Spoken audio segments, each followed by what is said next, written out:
All right, ladies and gentlemen, thank you for coming to our board meeting tonight. It is September 2nd, 2025. This is our 7 p.m. board meeting, and we're going to begin by indicating who is here. Clark Nelson. Chris Wynn. Connie Burgess. Kim Chandler. Julie Jackson. Todd Hauber. Ben Horsley. Nicole McDermott. We're going to excuse Karen Winder. She is out of the country and hopefully having a delightful time. We'd like to introduce some people who are here tonight. Do we have any PTA representatives? Thank you for being here. I'm Amy Moore, I'm the Green Council President. Thank you so much. Thanks for being here. GEA. Michelle Jones, President. Granite Office Professionals. Oh, there you are. Over here, I know we changed it up.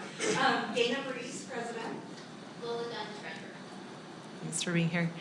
Middle managers. Do we have anyone from middle managers? GESPA. Granite Education Foundation. I didn't see anybody, but I can miss. Elected, we have Representative Lubay. Please stand. Any other elected officials? I didn't see anybody.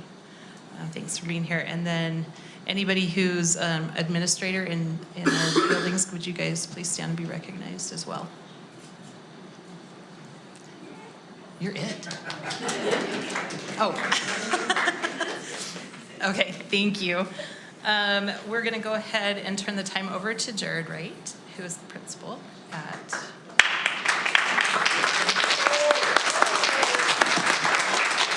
Good evening. Just want to introduce the amazing student body officers from Granger High School. After spending about 15 seconds with these students, as I know anybody is their experience, you get excitement and a great deal of hope for the future because of who they are and who they're becoming. So with that, I'd like to turn the time over to President Jose Landa, the student body president of Granger High School.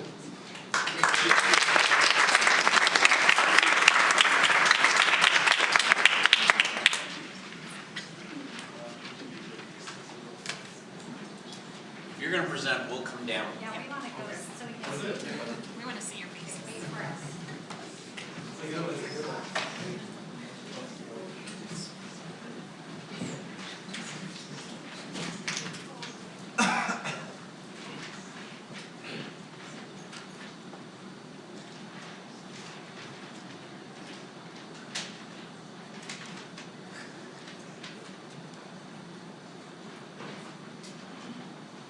In Congress on July 4, 1776, the founding fathers signed the Declaration of Independence, in which part reads, "We hold these truths to be self-evident, that all men are created equal, that they are endowed by their Creator with certain unalienable rights, that among these are life, liberty, and the pursuit of happiness."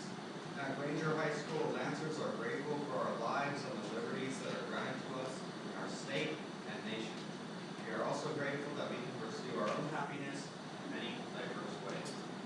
E pluribus unum, out of many, one, has been our country's de facto motto from its founding.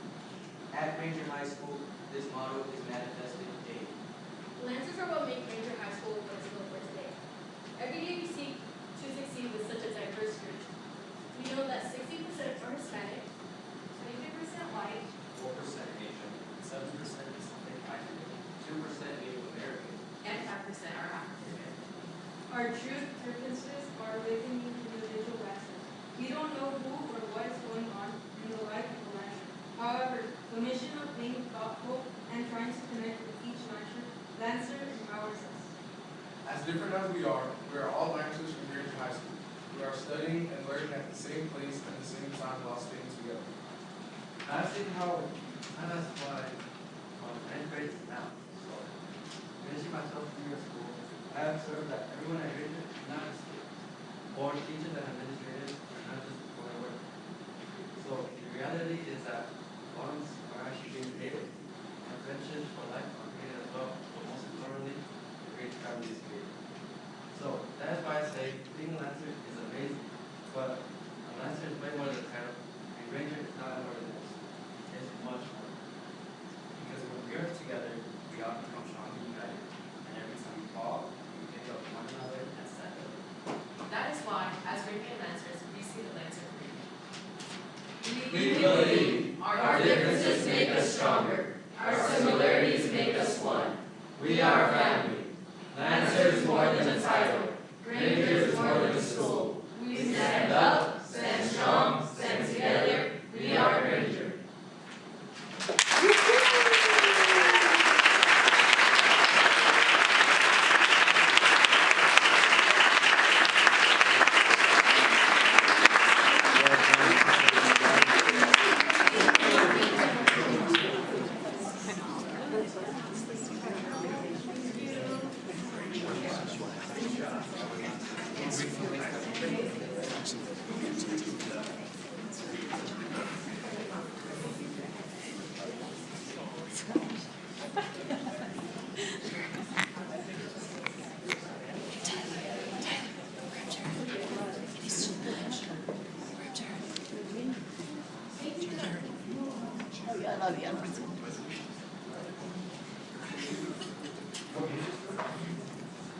If you want to.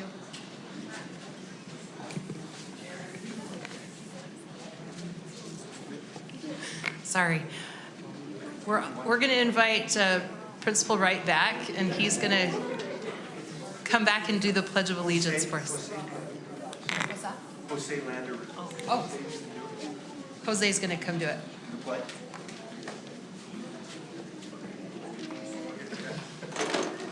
here.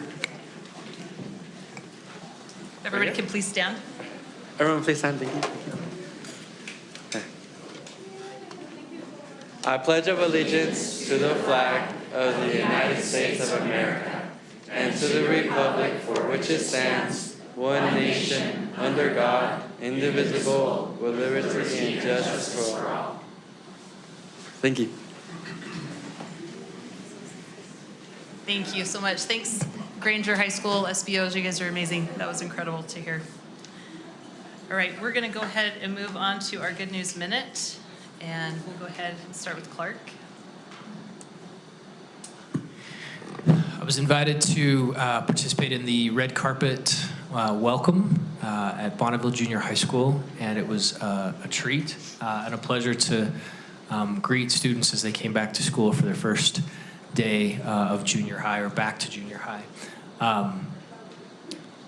That coupled with a bunch of high school athletics and sports and activities and student government activities that have kicked off.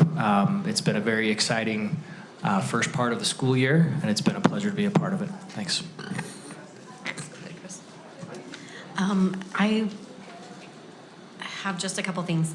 The SBO Summit, Nicole and I were asked to attend, was so much fun to see all our high school SBOs in one room. They did a fun, I guess it was kind of fun. We ran through the building, little treasure hunt type thing. It was fun. I mean, some teams won, and it was so good. But every school actually that participated, we had such a fun night, and these students are amazing. I mean, we just watched Granger High right here, these SBOs. Our students are phenomenal, and we have such great leaders. And so that SBO Summit was really fun.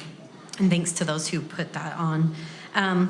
I also have been in a few of my schools, Cypress more than others right now. We opened on the first day of school. It's a bumpy road when you open a new school, and we're working on a lot of things to make sure that we continue to run smoothly at Cypress High. But if you talk to the students, they're excited to be there. They love that school already. Like, you can see the pride in that school. And so we did a ribbon cutting for the field, and we'll be doing an open house coming up shortly, TBA. And I'm just so proud of everyone who worked so hard to get that building ready. When you walk in, it's such a neat place to be, and it's a lot of work to open a building that you don't know all the people behind the scenes. So just be patient, because it gets better, right, Julie? Julie told me, she reminded me, when you open buildings, it's hard, and it's a lot of work. And so now I know it, and I've lived it, but I am so appreciative to our custodians and our teachers and our admin at Cypress High for all the hard work they've done. That's it. right. I was able to go to the red carpet on the first day of school, also at Eisenhower, and what fun it was to see these young teenagers come into school and not know where the classes were and kind of direct them around, and it was just wonderful to be there. Also, thank you to those involved in the sports, the coaches as well as the parents who participate in the snack bar and everything to keep everyone there having a lot of fun. I love football, so I enjoyed going to the game and being part of it. It's a good experience. Thanks. Thanks, Kim. Just to reiterate a little bit about Cypress. I was able to walk through the building the day before school started, and just hearing about how all the different individuals were jumping in to help with things that were not their job description, but just everybody doing everything they could to try to get everything ready. And I think that was amazing show of teamwork. Yes, not everything is 100%, but they did a great job to get it to where it is, and we'll work through the little finishing touches and get that all done in not too long. Also, just, was able to go to some orientations. Some schools have experienced new grade configurations starting this year, and definitely not all smooth. Definitely challenges happened, but I was very impressed with the way that challenges have been worked through. And in personal experience, administrators and counselors have all been very responsive and just helped to get things ironed out. So great job to everybody there. Finally, Constitution Month again. Looking forward to hearing stories and information about lessons and events and activities that are going on in our district. Thank you. Thanks, Julie.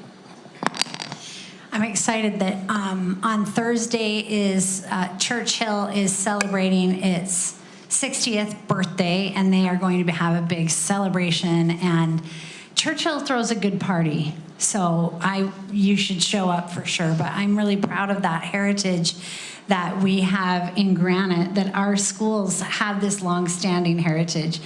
I also just wanted to speak to Cypress. One of the things when I toured through Cypress that was really good news to me is that it's a really big building. It has so many students in it, and as I walked around, none of them were in the halls. They were all in class. I was so impressed because that is a very hard feat, especially on the high school level and when you have so much square footage. And so I really wanted to make a point of congratulating Cypress's staff for helping our kids really attend class. The last thing I want to say is I had another good meeting this month with the building committee at Skyline, and it's really exciting to see us putting the finishing touches on all of that, and then to go to Cypress and see, get a bit better picture of what our theater is looking like as it's built and will be able to be used next year. So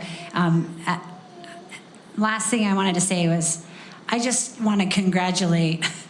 I feel like there is so much going on in this district right now. I mean, between all the things going on in Magna, reconfiguration, buildings being built, the population analysis, boost schools, we are not slowing down. And I really appreciate all the hard work, and I recognize that I see you, and I think that we should be seeing some really great things come of all this effort. Thanks, Julie. For mine, I just wanted to highlight, I was invited to the back to school night at Calvin Smith, and so half my schools have new principals, and so it's a little crazy, but it's fun to see how this new fresh blood comes into these schools and kind of has a different perspective, and really has kind of just the excitement of that, and it was fun to be at Calvin Smith and see that. We were able to attend Taylorsville United, which was before the football game, and it was not, we're still not there to where Cottonwood High School is, but we're getting there. But it was fun to see, the community come out, and all of the schools had something there, and they were amazing and so friendly and so, welcoming to the community as a whole. And then I just wanted to give a shout out. I think we have 2 new positions in the district, and it's Taylor Cater and Jen Bodell, who have been doing a phenomenal job. And I don't know if they both knew what they were signing up for, but I just want to tell both of them how much I appreciate. I've seen Taylor at work and really what he's doing, and Jen as well. I think they're doing some amazing things for our district, and I'm so excited that we have them in that position and what they're doing for us. So that is my Good News Minute, and that will conclude it. We're going to move on to recognitions, and for that, we're going to invite, who are we inviting up? Leslie Bell Leslie. and Representative Sorry, thank Lube. I'm like, where's it? Right there.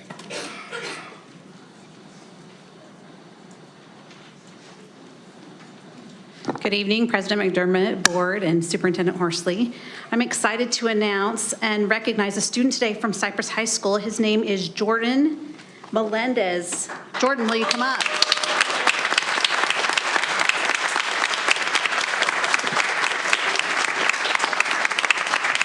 Let me tell you a little bit about Jordan. Jordan's from Cypress High School, and he was selected to receive a full scholarship, $3,000, to participate in the Ronald Reagan Great American Leadership Program.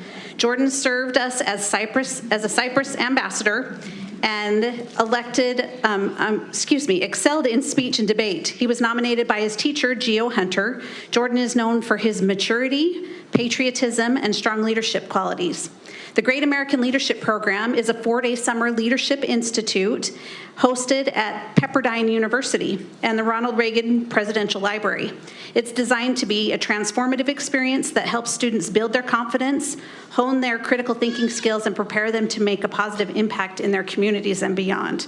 So some key features and goals, there's hands-on interactive learning, leadership action plans, exploring American values, exclusive access to the Ronald Reagan Library, and connecting to peers and mentors. And this program's curriculum and goals are centered around the leadership qualities of Ronald Reagan, which are often cited as being very communicative, optimistic, and having informed decision-making. So we'd like to congratulate Jordan. Let's give him a round of applause, and then we'll turn the time over to Representative Lube.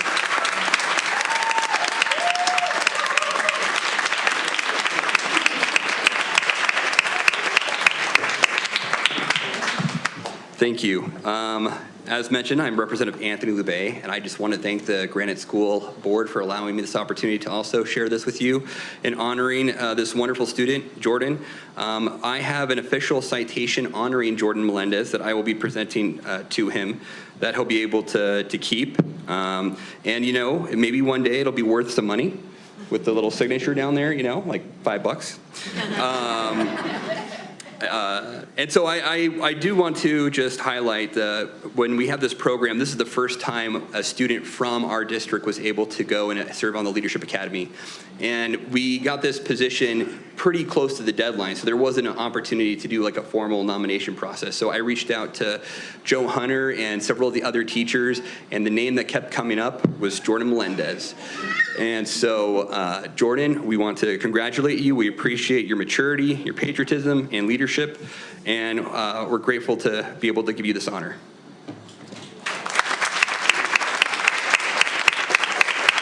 Can we invite Mr. Hunter to join us up on the stand?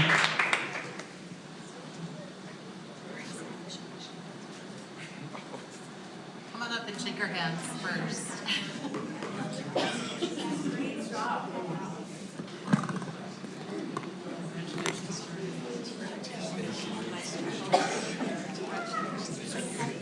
Yes.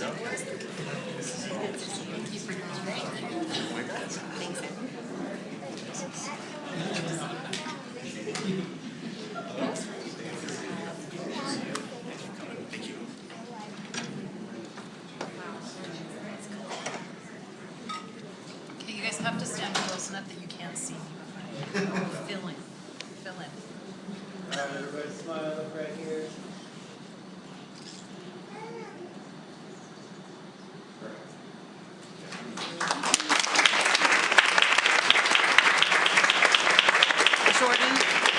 Jordan, are your parents here? Hey, Jordan, are your parents here? Yes. Will you guys stand and be recognized? Jordan's parents.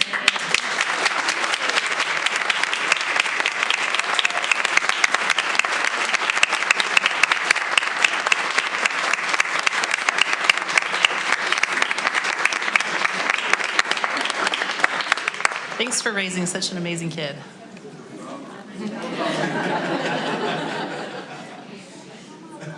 All right, we're going to move on. Next on our agenda is granted elected officials' participation. If Representative Loubet wants to address us further or not. It's up to you. Okay. All right, we have patron participation next. We do have 4 people signed up, but we're going to have one of them wait because it is about an agenda item, so we'll have... Oh, never mind. Okay, we're going to invite Taylor Cater up first, and then on deck we'll have Michelle Jones after that.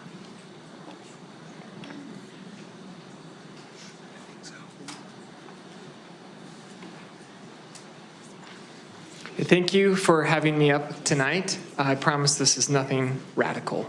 So, all right. The test of our progress is not whether we add more to the abundance of those who have much. It is whether we provide enough for those who have too little.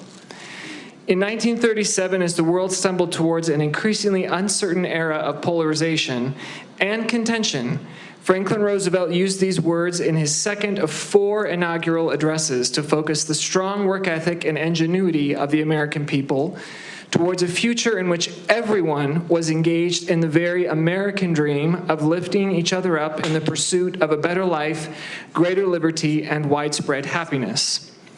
While there are many communities today across our state that embody FDR's sentiments, I stand before you as a product of Granite School District and Mill Creek Holiday Community, both of which perpetually embrace and promulgate lifting up all with whom they are associated. I was an outsider to both of these communities when I first started at Churchill Junior High as a special permit student. As a new 7th grader, I suffered from food insecurity and required dependency on a food pantry. I could not afford to buy new clothes or even afford to participate in activities with friends after school. However, it did not take long before I quickly made extraordinary lifelong friends, met my best friend and future wife in President McDermott's 8th grade class, and for the next 6 years experienced a level of community support and charity from Granite teachers and Mill Creek Holiday families that gave me guidance, counsel, and social support, which propelled me to scholarships, leadership opportunities, including student body president at Skyline and the University of Utah, a governing trustee of the University of Utah, and most importantly, stability for me and my family. In return, we are now in a position in which we have the opportunity to give back via thousands in financial support to Granite Education Foundation, support local causes, and for my part, serve the community as an educator over the past decade. As an adopted son of both Granite and Mill Creek Holiday, I come to you tonight to advocate for the solvency of both the district and the Holiday Mill Creek community that invests in and supports people like me. Know that I understand the nuances and difficulties in making heavy decisions, and ask only that you consider what needs to be done for the health of both Granite District and Holiday Mill Creek communities with thoughtful strategy and a heavy dose of conservation. My wish is that we not only consider capacity and growth rates within the boundary of the schools currently under discussion, but the outsized effect and opportunity they represent to people across our valley, people like me. I hope that whatever the proposal suggests tonight, it will not restrict future opportunities for students who have too little, and instead maintain a strong, vibrant, and intact district, as well as a Mill Creek Holiday community that can continue to raise up all who find their way into their fold. Thank you.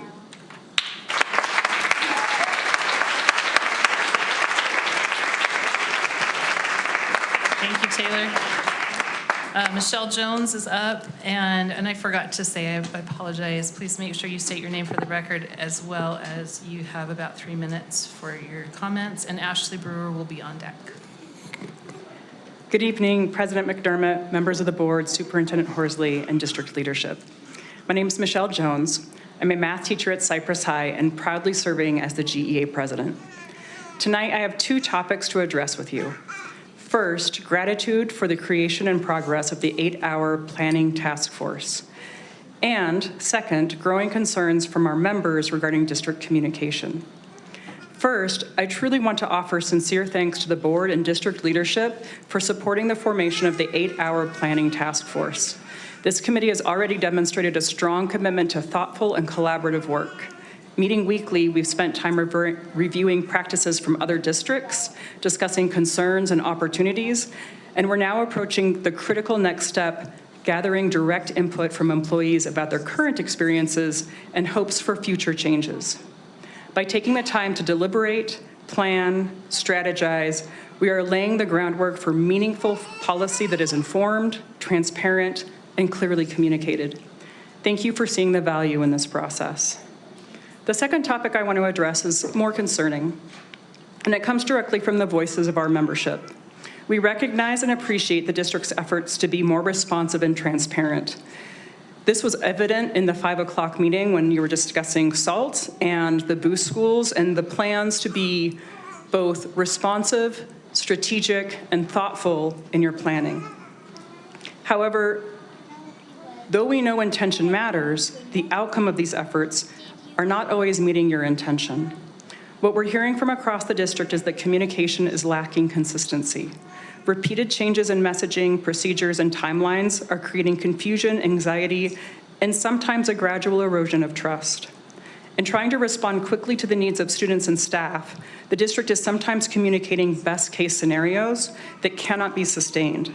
When follow-through becomes impossible, often due to forces beyond your control or outside legislative decisions or just the nature of this very large district, it leads to disappointment, frustration at the school level. We urge the district to take a more realistic, measured approach in its messaging. This is a large and complex district. Correcting or revising communication, once sent, takes time, coordination, and energy, all of which are already in short supply among educators and administrators, and even you. Our teachers, school leaders, and support staff are managing enormous responsibilities. When expectations shift, whether around policies, procedures, or timelines, it adds to burnout and destabilizes classrooms. Just as our students need consistency and clarity, so do our educators. Even when explanations for changes are offered, and they are appreciated, the fact remains unpredictable messaging makes it harder for teachers and administrators to stay focused on what matters most, our students. In closing, I ask the board and the superintendency to continue fostering the spirit of collaboration we've seen in efforts like the 8-hour task force and apply the same spirit to refining how we communicate district-wide. Our educators are committed, capable, and adaptable, but they also need stability, clarity, and trust in the systems that support them. Thank you for your time. Thank you for your leadership, and thank you for your willingness to listen.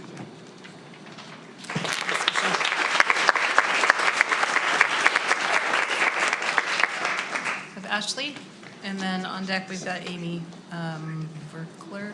Sorry if I said that wrong.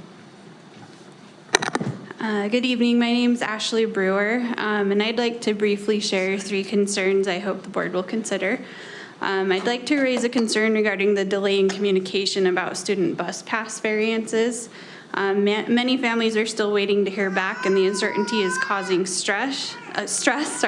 Additionally, I believe it's worth reconsidering the current policy that requires students to find other ways to school, even when a bus stop is just a block or 2 away.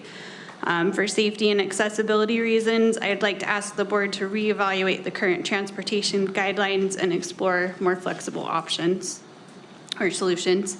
Additionally, I'd like to bring attention to the traffic flow issues at Kennedy Junior High. The school's parking lot has only one entrance and exit, which creates significant congestion, especially in the left turn lane, as the start of the school day approaches. And after school, cars are lined up and down 4800 West, several blocks, waiting to pick up kids. Additionally, the drop-off zone often gets backed up because some drivers stop midway and remain there for several minutes, making it difficult for others to merge and navigate safely.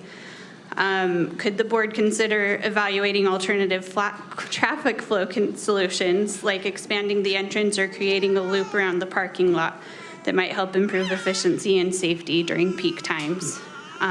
Lastly, I recently had an opportunity to visit the special ed classrooms at Cypress High and was surprised to learn that 16 students are expected to be in those classrooms. And this experience left me genuinely concerned that this may be a common situation across the entire district. Special education students deserve the district's best, not to be placed in cramped classrooms with overwhelmed teachers. This raises important questions like, what are the typical class sizes and physical spaces like for special education students district-wide?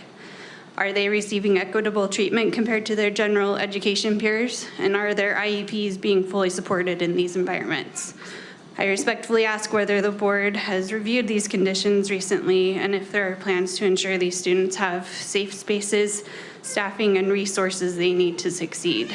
I also had been contacted earlier regarding my concerns, and it was helpful, and the person I spoke with was able to answer some of my questions, but I almost felt dissuaded from coming tonight.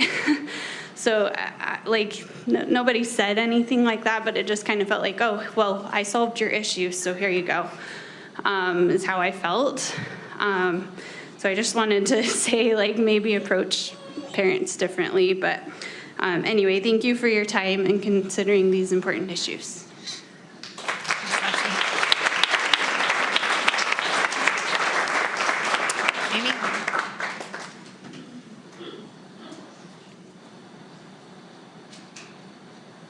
Hi, I'm Amy Berkler. This is Winona, my second. I'm here about the grass that just went in at the Skyline High School. I was very concerned. We have a water crisis in this state, and to see grass going in and then look at the plans to see that there's plans for even more grass really concerned me. I think this is a great chance with the rebuilding of the school to xeriscape, put in native plants. We can save money on watering in the long run, and we can protect the environment and also teach the students to be good stewards of the environment. I don't really know if the district has a plan about reducing water usage, but I hope they do, and I would love to hear more about that. Maybe you put in drought-friendly grass, I don't know. But I walk by at 11 a.m. on the weekend, and it's watering the street. The sprinklers are not very well aimed right now, and they seem pretty misty, so I don't know if these are low use. You can get bigger sprinkler drops that are like more efficient so you don't like lose evaporation. So I don't know if those things have been done, but it appears based on the way the sprinklers are spraying in the street and spraying at 11 a.m. that not a lot of thought has been put into the watering of this grass. And so I have just come tonight to ask that we revise plans for Skyline before more grass goes in, while we have the chance to actually make a change and not do grass. Thanks.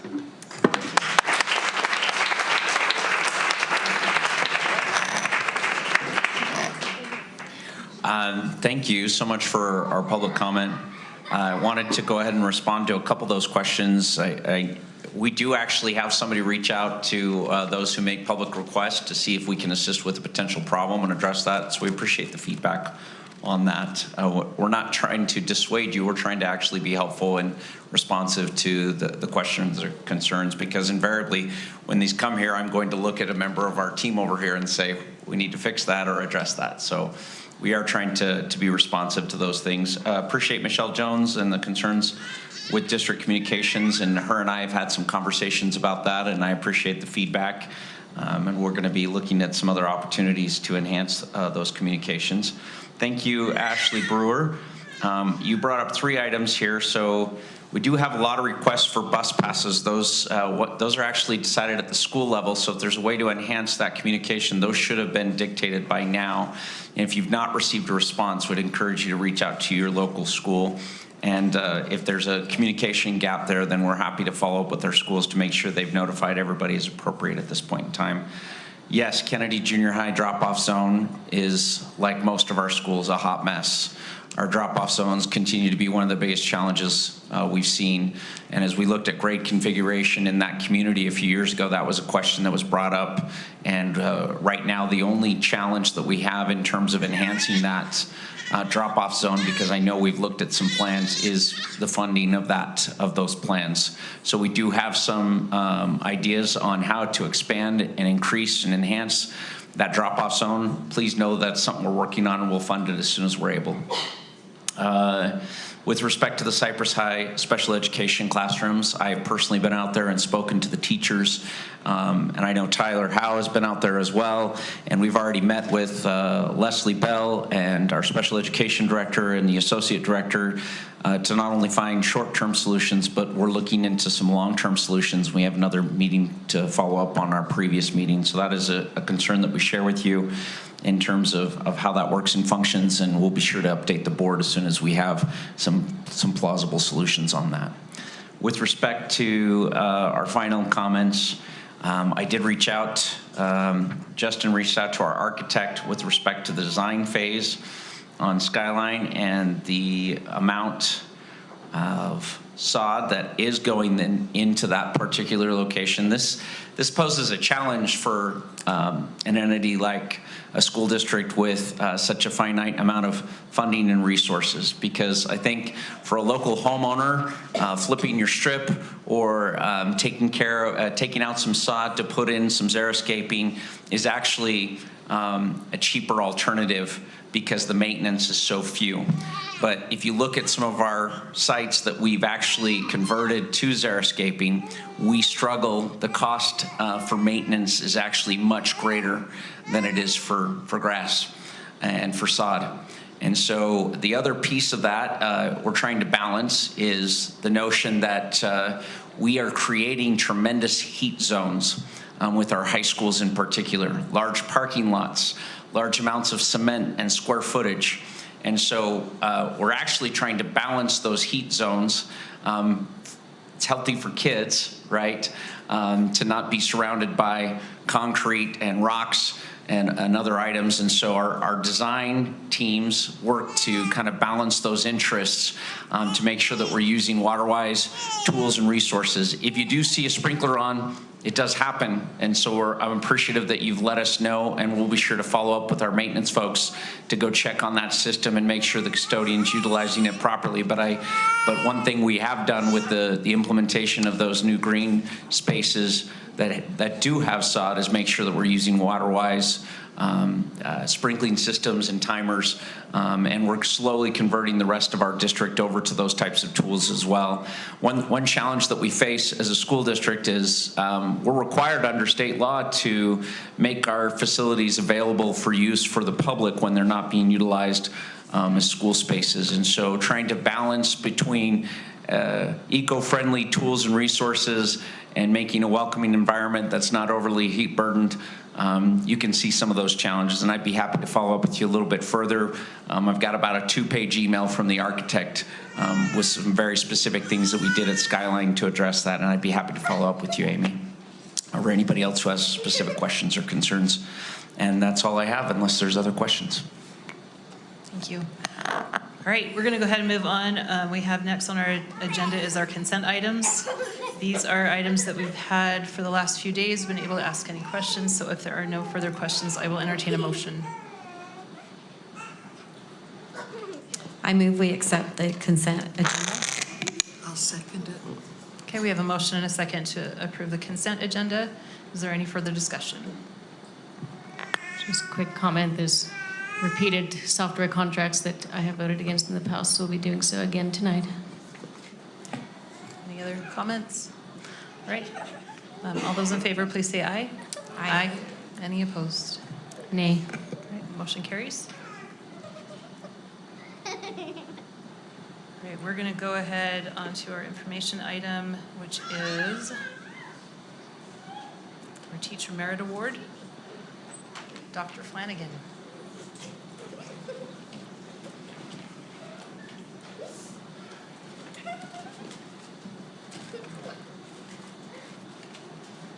We appreciate, as he's coming up, we appreciate Dr. Flanagan being flexible. He was on the schedule for last month, and because we had kind of a heavy agenda, we moved him to this month. So we appreciate you coming back.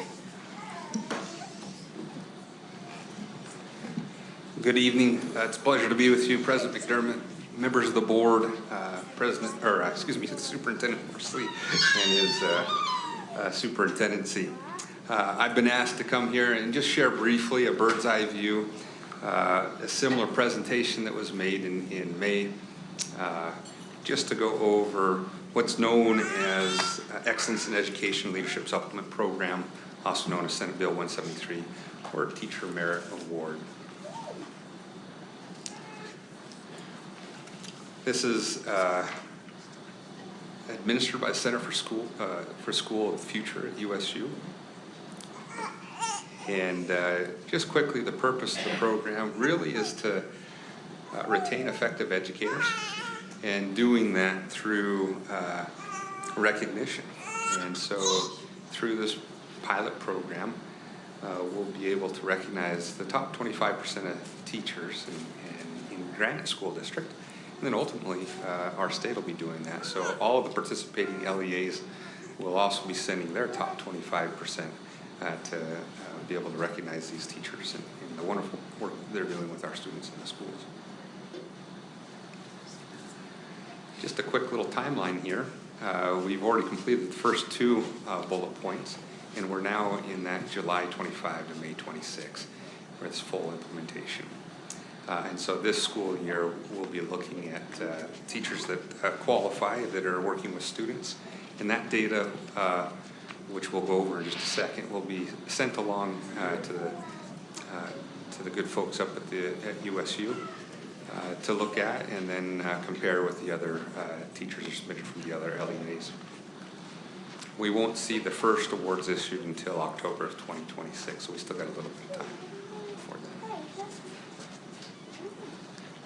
that. Again, this is the evaluation criteria that was looked at, and ultimately a committee that was made up of Granite School District teachers and administrators looked at this. And so we'll look at student growth or achievement, and we've selected to go with 75% of what we look at is going to come from that.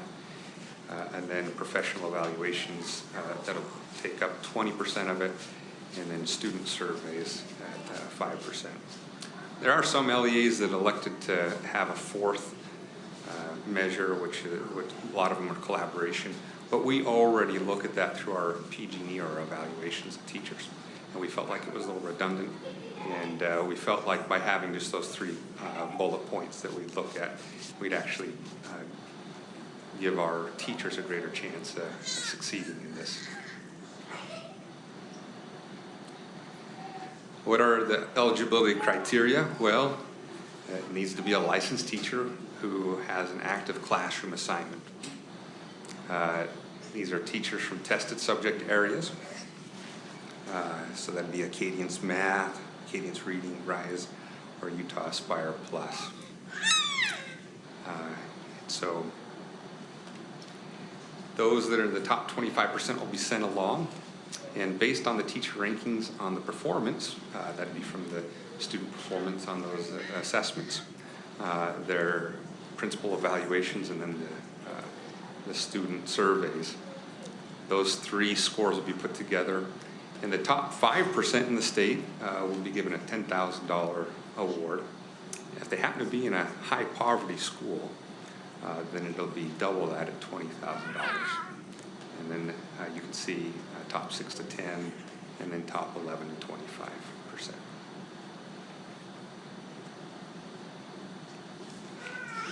There are some wonderful opportunities here. We hope to be able to retain some of our wonderful teachers.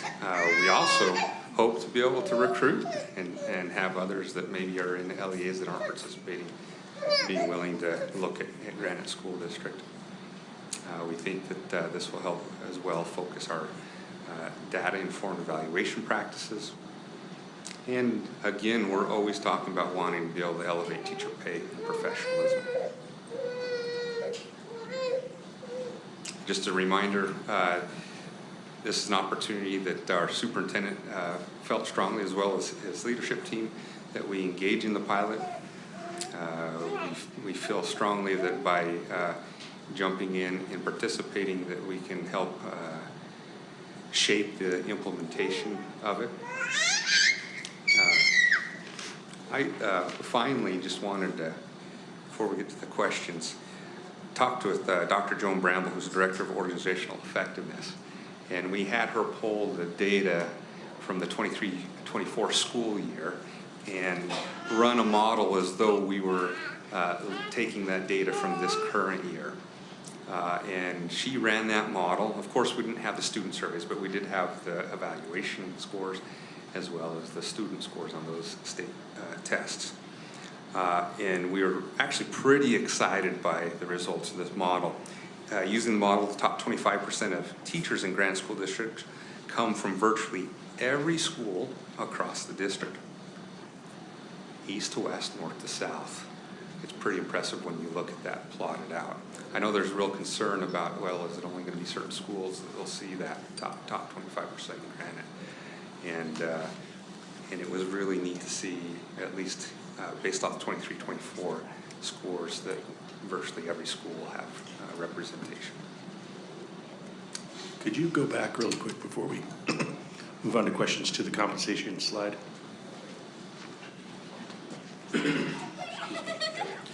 One of the main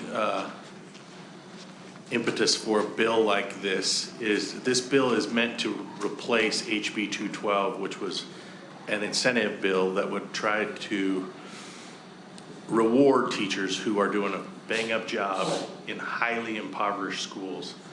Highly impoverished schools means 70% or more of the students in that building are qualified for free or reduced lunch. There are not very many of those. Somewhere in the 70 to 80 schools in the whole state of Utah have that. We have at least 25% of those in the Granite School District.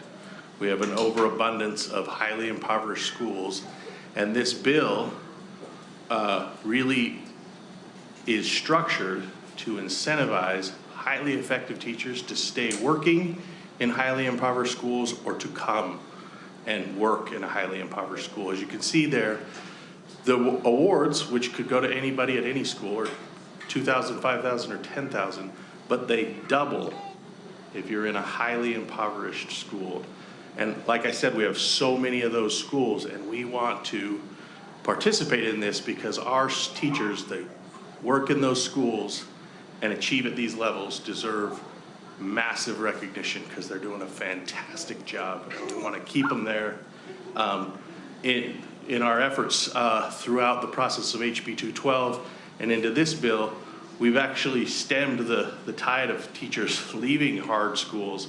They've stayed in those schools, and they've really buckled down and helped stabilize some really rough experiences in the past to some of the most high achieving schools, given the poverty that we have in some of our schools. So it's been a real success in our school district, and we're optimistic that it will continue through this bill.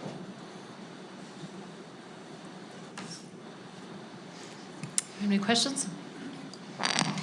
I believe that the last time we heard about this, that we had done something to make sure that it was not just testable subjects that were eligible for the merit scholarship, the merit pay, and so that our performing arts teachers and all of our teachers could.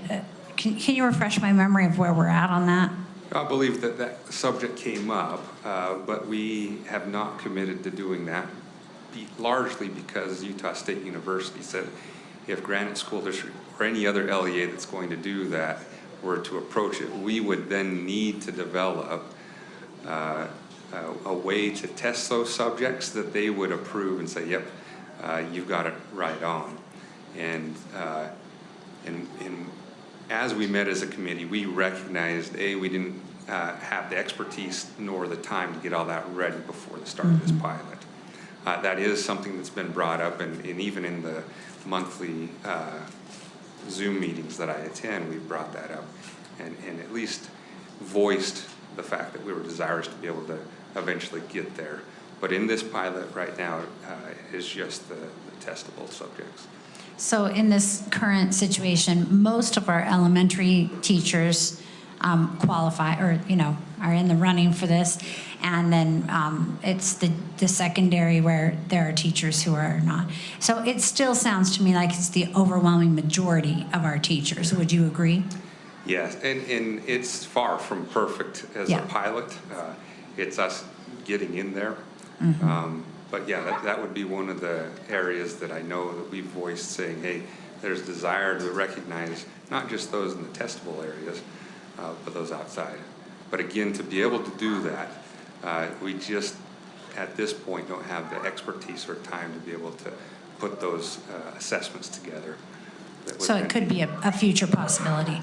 And also, thank you for gathering that data. I was concerned about the geography of where those teachers were that could be recognized. So that helps me feel better about it. Yeah. So as far as the, what do we call it, the big check, the big check program that we do currently, this is replacing that, correct? Is that funded through this year? Because this won't happen until next year. What is the funding looking like for that? Superintendent, do you want to answer that? Or, what are we doing with HB 212 through this year?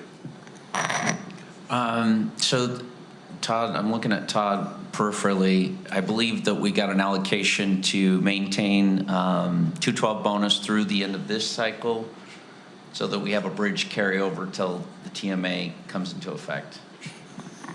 So there's two parts to the TMA. The first part is Shine, which replaces the old teacher supplement program.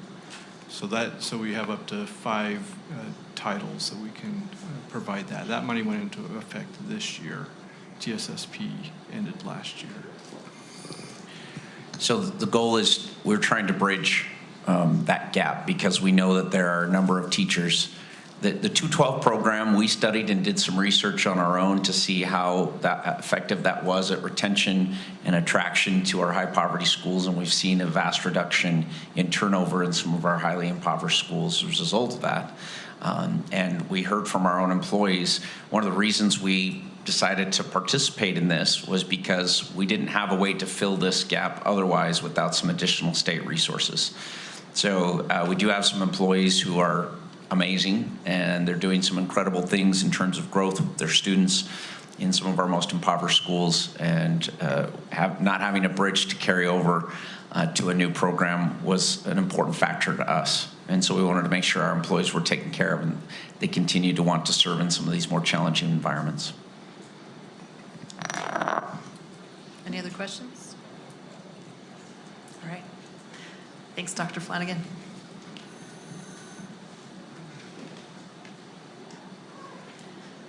All right, we are going to move on to our action item, which is our Population Analysis Committee. I'm going to invite our Director of Planning and Boundaries, Steve Hogan, up.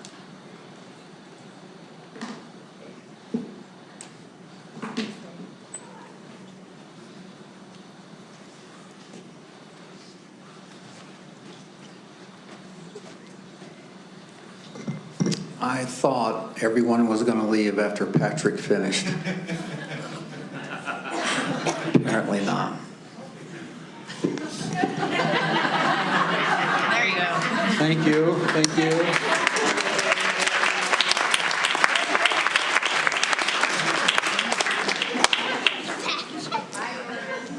These guys were had free donuts. If you followed them out, they had free donuts. Not this for free on my in Harriman.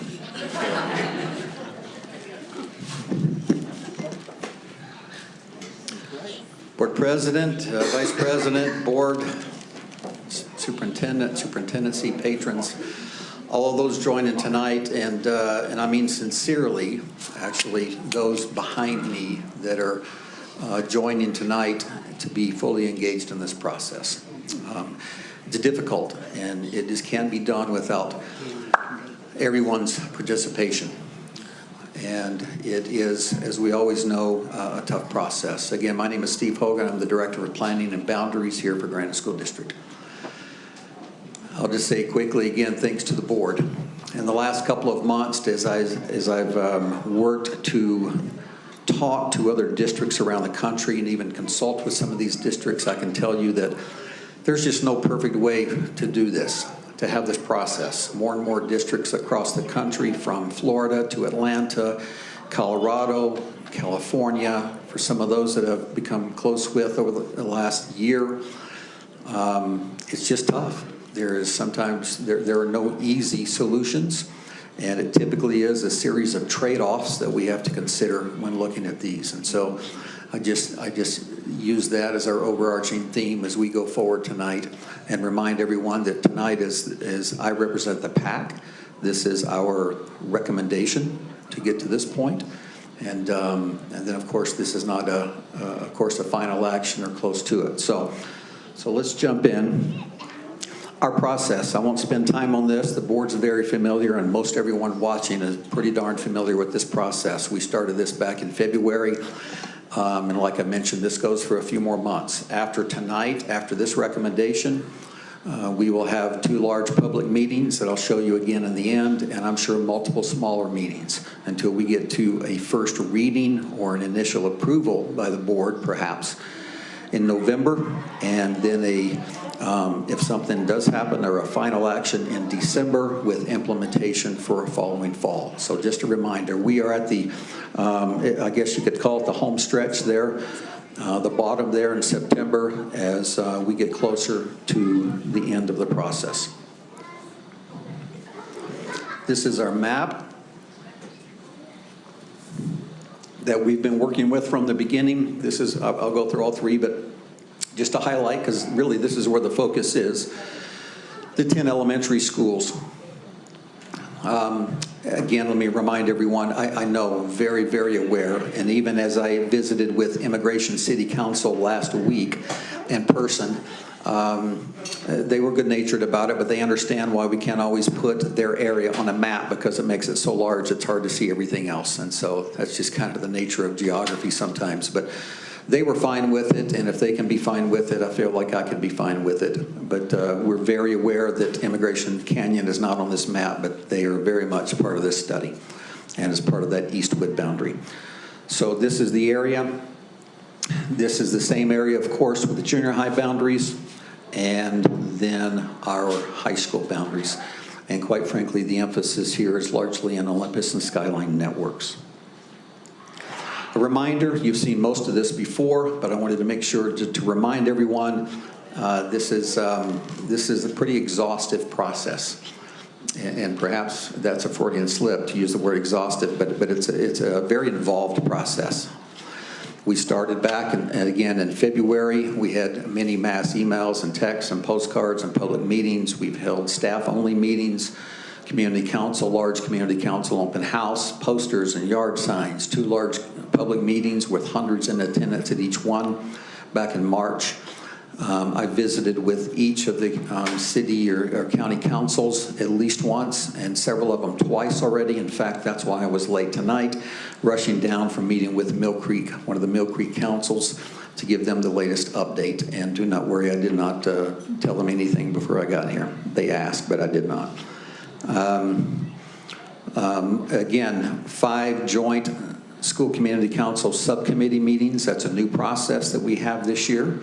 And admittedly, for some, it's a little bit controversial, but I'll remind everyone that involved 2 school community council members and a teacher appointed by the principal.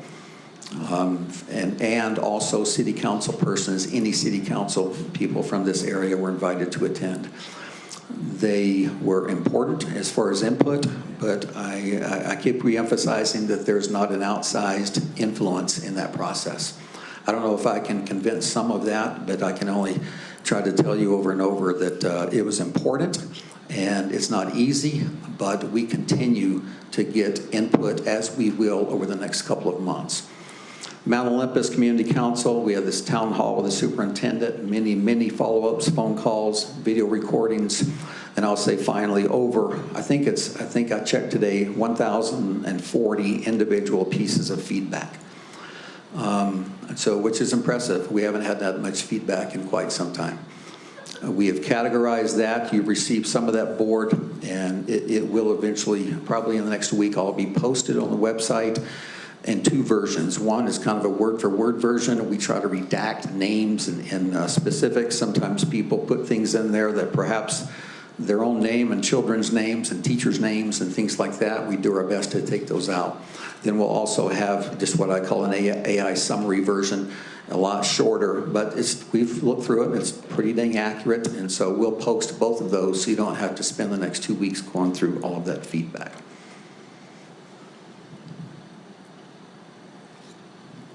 A reminder of some of the main factors that are considered, have been for years: current and future enrollment, school programs, their impacts, the FCI or facility condition, contiguous boundaries, transportation, efficient use of resources, and so on and so on. Each study is slightly different. Each area just has a different flavor, and therefore each study is just simply that, its own unique study. Next, let's jump into some data. This is some data that I've shared recently, and I'll keep sharing it over the next couple of months. This is just what we call school utilization. We haven't talked about this too much. It's not the end-all, be-all. Like I said, rarely is one piece of data everything, but it's something. In fact, in my conversations around the country, many districts use this as their main piece of data. So in other words, how are our buildings utilized? Just simply, how full or not full are those buildings? And it goes back to efficient use of resources and public dollars. Pretty simple. The name of the school, the approximate capacity. Now we start with this one. There are several columns here, but we'll start with the number of students living in the boundary, and then simply a percentage. So based on that number of students living in the boundary, how does that utilize that building? It's baseline enrollment data. Again, not everything, but it's interesting as you look at next, number of students living in the boundary and also attending the school. And that is almost always, in fact, I'm pretty much all the time, a little smaller number, because I don't think I've ever seen a boundary where all students living there attend that school. Sometimes we get close, but in this case, it's something to consider, just to remind everyone that not everyone that lives in a boundary attends that school. That doesn't mean that school's bad. There are many, many reasons. Parents and children choose other places to go to school, but it does start to tell the story. The final piece is then when you look at the total enrollment, current regular education. In this case, I did not count our special classes or SPED units, which are a smaller percentage, but at least you can see how our buildings are utilized and the utilization rate for the schools in this study. Any questions on that? Okay, I want to jump into the deep end with both feet and just start with our first recommendation.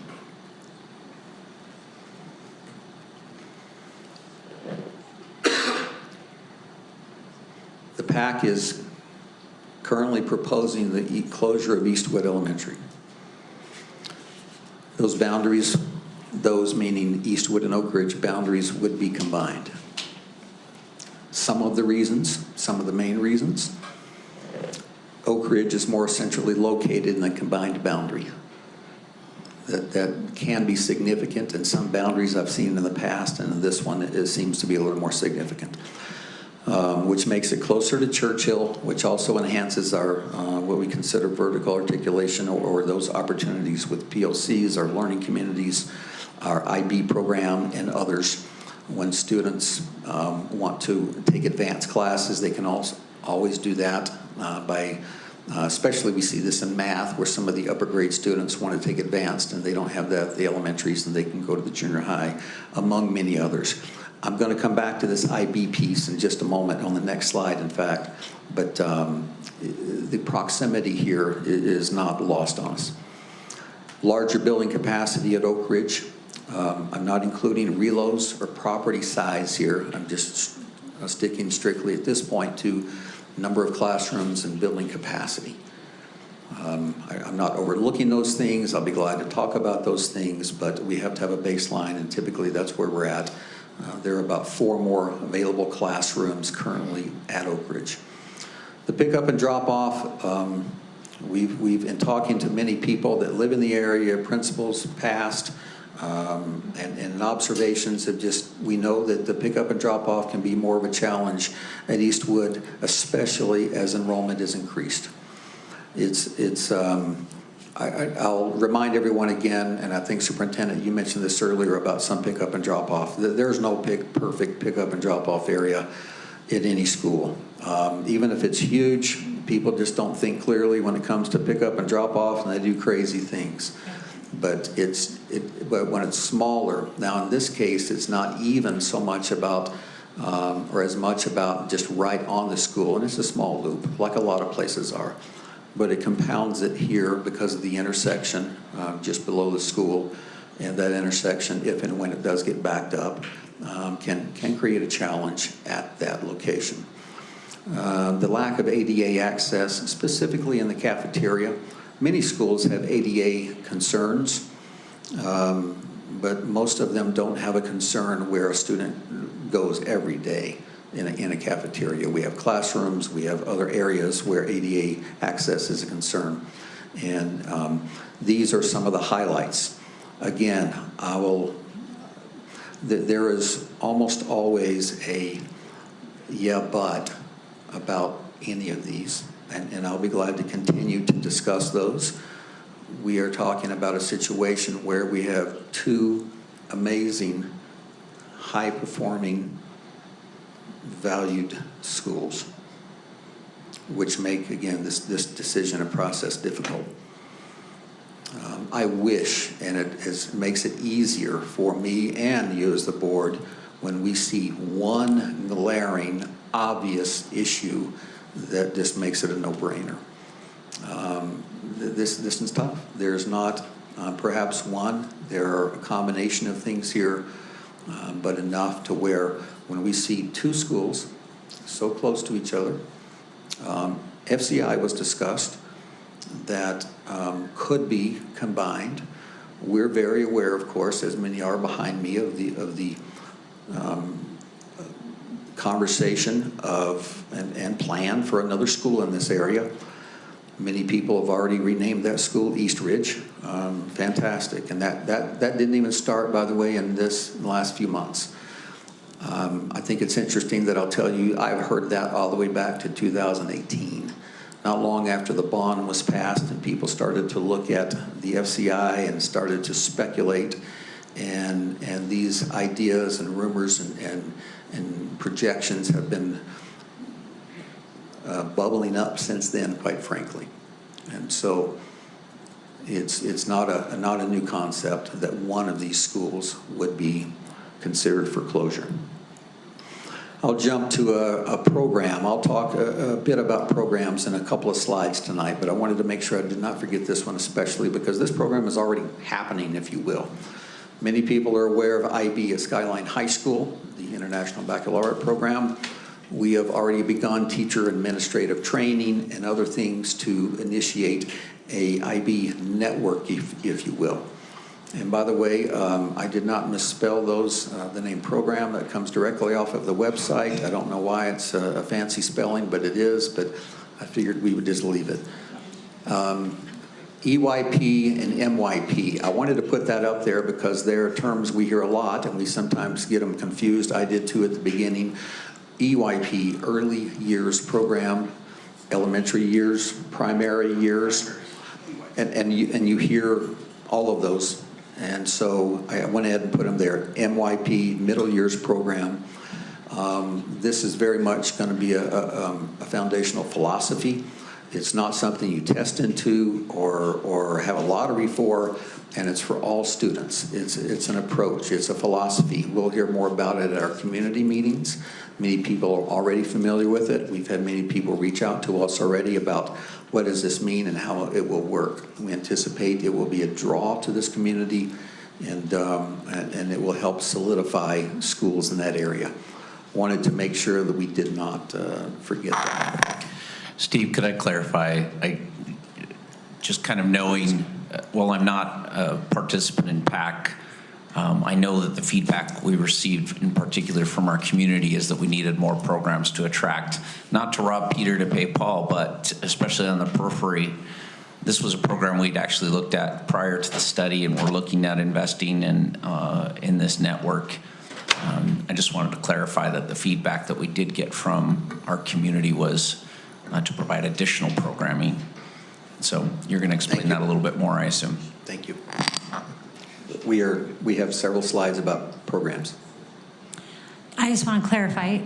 So community members who are interested in learning more about this program, they should come to the community meetings on September 23rd and 25th. Is that when you'll discuss this? I'll have more information there. I will work with Dr. Noel Converse, our Director of Curriculum, to try to get out and find ways to communicate that information.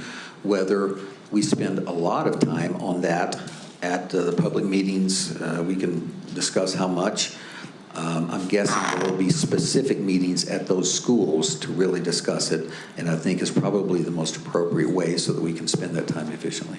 I think that's an appropriate response, and I just remind the board that these meetings that are coming up are scheduled to address and provide opportunities for public feedback on these recommendations. Specifically, we anticipate that the board would need to approve these recommendations, make these decisions about boundary adjustments and/or closures before we are able to fully implement some of these proposals, if that makes sense. So he's going to go into some additional slides, and my expectation is that we would start communicating those once some decisions are finalized. So parents should certainly watch emails from their principal. Is that where they will get that information? All the above. Yeah. Okay. Principal, district, yes. Just to clarify, that is being considered for Oak Ridge? This is the Skyline Network. So somewhere in the Skyline Network? Which in this case, if this recommendation happens specifically at Oak Ridge, then Churchill. In fact, I think Churchill technically is beginning already. That's correct. Ramping up for that. We started this before the PAC process to try and attract folks from out of boundary to Churchill. And it seemed appropriate to start to seed this into our feeder schools as well. And as we studied this further, that's what our community told us they would like. And so it makes sense to plant that out throughout the feeder system. Could I just say a couple of things about IB, International Baccalaureate? This is a worldwide program. It is celebrated as a really robust and meaningful way to learn. There are actually four, very distinct IB programs. Two of them happen at high school, and one happens at elementary, and one happens at junior high. One does not match the other. These programs in elementary and middle school are for all students. It is accessible by all, high achieving to students with IEPs, to everybody. It is a program for all. The diploma program at Skyline High School, while we're trying to make efforts to provide more opportunities so more kids can access it, it is very, very different. That is not for all. You must select it, and it is, especially the way it's been implemented, pretty rigorous and hard and somewhat inaccessible for all. We were trying to bridge that gap. The fourth program is around CTE programming, and we're not recommending that right at this moment. Thank you. We're going to leave that and go to the next slide for some boundary changes.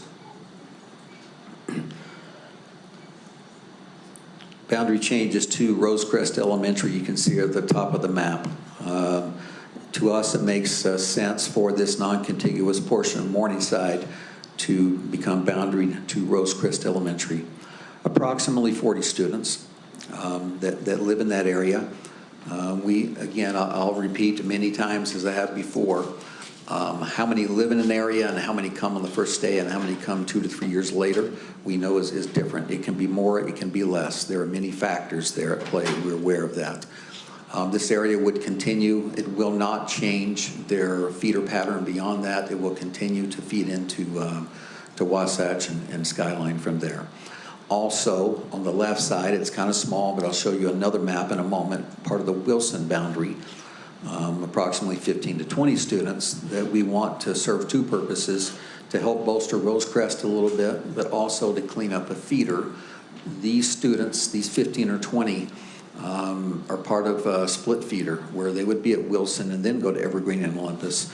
We want to have them come to Rosecrest and continue with their large group and not be a few that are part of a split feeder to go to Evergreen and Olympus from there. In addition, questions? Should I be holding my questions for the end? Okay. I can go back to slides as needed. This map, again, is the same. It's just a blown up, a zoomed in view of that Wilson area. Some people can't quite place where that is, but this is, and again, all this would be on the website, and we can discuss it, and we'll discuss it in more detail as we go. Next, still staying with Rosecrest. There's been discussion. We've already had a couple of, at least one, perhaps a couple of meetings at the school. I have not, but I believe Dr. Converse, our Director of Curriculum, and others have. And that is a proposal to do something special and unique at Rosecrest. It would remain, like it says there, retain its fundamentals of a traditional school, but integrate drama, music, visual, and performing arts across the curriculum. What that name is, I don't know for sure, but an integrated arts academy / these are my words, not an official term, but emphasis at Rosecrest. So this kind of came back to, I'm throwing you a question here because I'd just like some clarification for the board, because we heard a lot of feedback from our respective community members that, again, we weren't offering enough additional programming. I would like to highlight here that Canyon Rim Academy has done an excellent job of propping up a reading program that is not as good as some of our schools, and yet we need to be bringing some of those students back. So the goal here is to do a better job of marketing schools that are outperforming our competition in the area and bring those students home to where we think that those students will have a better chance for improving their success. Is that fair to say? Perfect. And I'll add, Superintendent, we're aware when we have specialized or different programs in schools, the one thing we don't want to do is cannibalize our other schools or take too many students away from our current district schools. Trying to do something unique enough and pointed enough to market it towards those that are not currently in our district. And we believe we're doing that in both in that either with charter schools or with other districts. In our research, we see also this works perfectly because it just seems to be part of this community's culture already, and that schools, the teachers there, is such a natural fit for that community. And this would continue, by the way, some emphasis at Evergreen and then on to Olympus High, where we already have strong arts programs. I think the key thing here is that Rosecrest is in a unique spot of being on the periphery of the district, that we could, while we don't want to be cannibalizing from our other school locations, we do want to be stealing as much from Salt Lake School District, and I'll talk to Dr. Grant later, but and other school districts, because we do feel like we can offer kids and families a lot more. We will own it. We will absolutely own that, and that's our efforts, like all districts are. We have a responsibility to not just our students, but any student that wants a program that they think is a great fit for them, and we believe this will be a great fit in that community. How many students? Just to clarify, Dr. Noah Converse is our director. For those in the public, she's been out and visited a couple of schools to kind of listen to some of the feedback that we've already gotten from our patrons and discuss what options might be available. She leads our subcommittee on PAC, is that correct? That's over programming and... Yes, she's takes a You've name dropped her a couple times. I wanted people to... Yes. An amazing resource we have in our district with her. So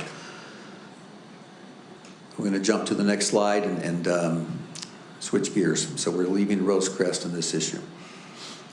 ALC, Advanced Learning Centers, also sometimes synonymously used as gifted. The PAC is recommending the consolidation of Eastside ALCs into one school, and that one school would be Woodstock, where the other ALC program currently resides. If I need to, I'll come back to this slide, but well, let me just make this point. Woodstock may or could see an increase in ALC students for 1 to 2 years, because the natural question is, does that mean Woodstock will have twice as many ALC students? I don't think so, and I'll cover that in a second. But in a, I'll call it not worst case, but best case scenario, where all of those students come, we can handle that for a couple of years. And if we have to have a couple of reloads there for a year or two, then we'll do that. But let me explain why I'm not sure if that would be a concern. Understand, and this is not a new idea again, this is not something we just thought of in the last couple of months and said, you know what, we've had 2 AL schools on the east side only for the last, I think it's 8 years. Approximately 75% of the Granite Elementary students are served by 2 AL schools on the west side, that's Fox Hills and West Valley. While at the same time, the remaining 25% are also served by 2 schools, ALC schools, Woodstock and Morningside. So I'm no mathematician, but I do the quick math, and it makes me go, what is happening there? Another way of viewing that and looking at that is not just the number of students, but the number of schools feeding into those. And so if you, of course, add Morningside and Woodstock, those 2 schools, 15 that feed into, that draw from, I should say not feed into, but draw from into ALC versus 41 areas, boundaried schools that feed into the 2 on the west side, if you will. The thing that is, I think, and for some people sensitive, but important to understand very quickly is just how students come into ALC.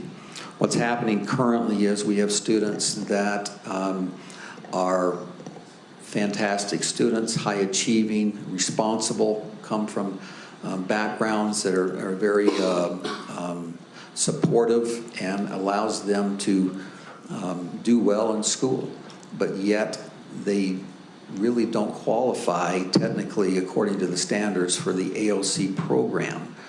And to make sure we keep fidelity in the program, we need to keep the program to ALC students, those that are, quote, truly gifted according to the standard.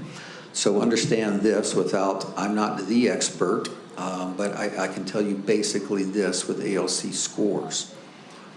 It's not just a score. You don't just hit a mark, and once you hit that mark, you are in ALC. Because some people assume, well, does this just simply mean that we have more students that qualify in those fewer schools than we do, or at least just as many or equal number that qualify from 15 schools as we do from 41 schools. From just know that from Granite districts and quite frankly most other districts' policy and how ALC works or gifted works is when academically gifted and talented students are those with outstanding academic ability or those who show the potential for performing at remarkably high levels of academic accomplishment, quote, when compared with others of their age, experience, or environment. So, quite frankly, there's a comparison for those in the surrounding areas. And so that means that only 1% are going to qualify. If you have fewer students, you would therefore have fewer schools or need fewer schools to accommodate those students. We can, if we need to, again, go into more detail, but the PAC, again, believes that we can accomplish more effectively and help those that are in this gifted program at one location better than we can the 2 locations.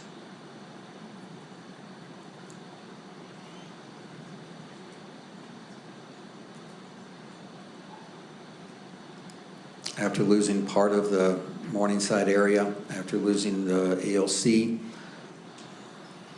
We are recommending the closure of Morningside Elementary as a boundaried school. I'll come back to that point in just a moment, but the closure of Morningside as a boundaried school. All Morningside students from this area that you see here would become boundaried to Driggs Elementary. Driggs would become a split feeder. No junior high boundaries change. All those that currently attend Churchill will continue to attend Churchill and to Olympus Junior and so on. So the only place that we have a change in secondary feeders is those 15 to 20 students from Wilson. Everyone else keep their secondary feeders as is.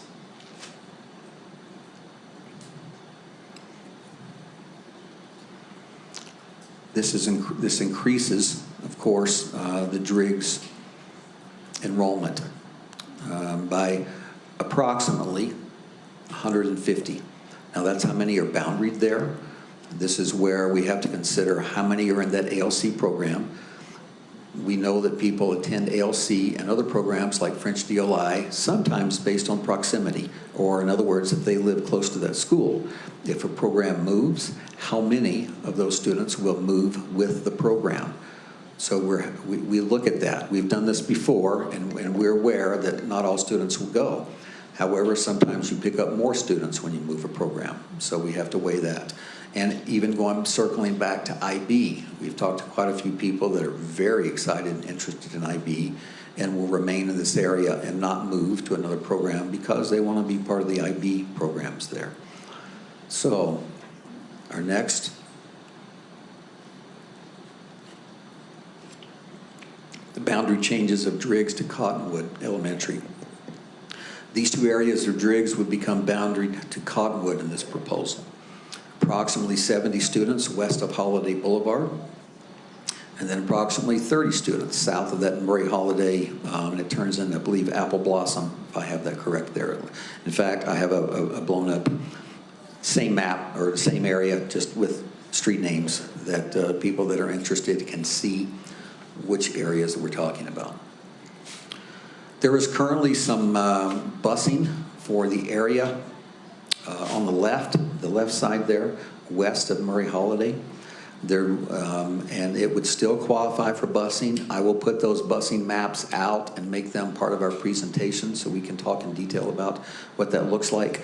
The other area does not qualify for busing, but I believe at least part of that area will qualify for busing. Then we will have to see who would qualify for, quote, courtesy ridership from there to Cottonwood.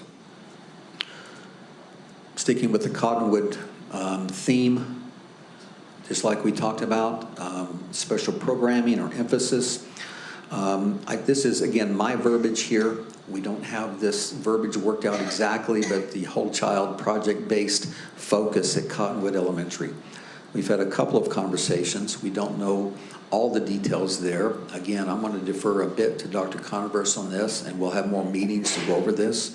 But it is a project-based focus, and there's a technology commitment that we've seen in other districts, and Dr. Converse is very familiar with, where we absolutely use all digital resources available, but just not in a way that's not attached or enhanced in the curriculum.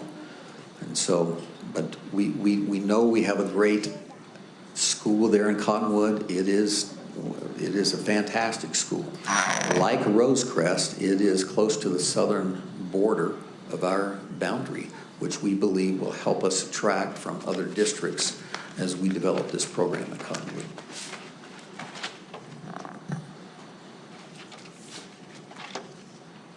Finally, again, like I mentioned, the Morningside closure as a boundaried school.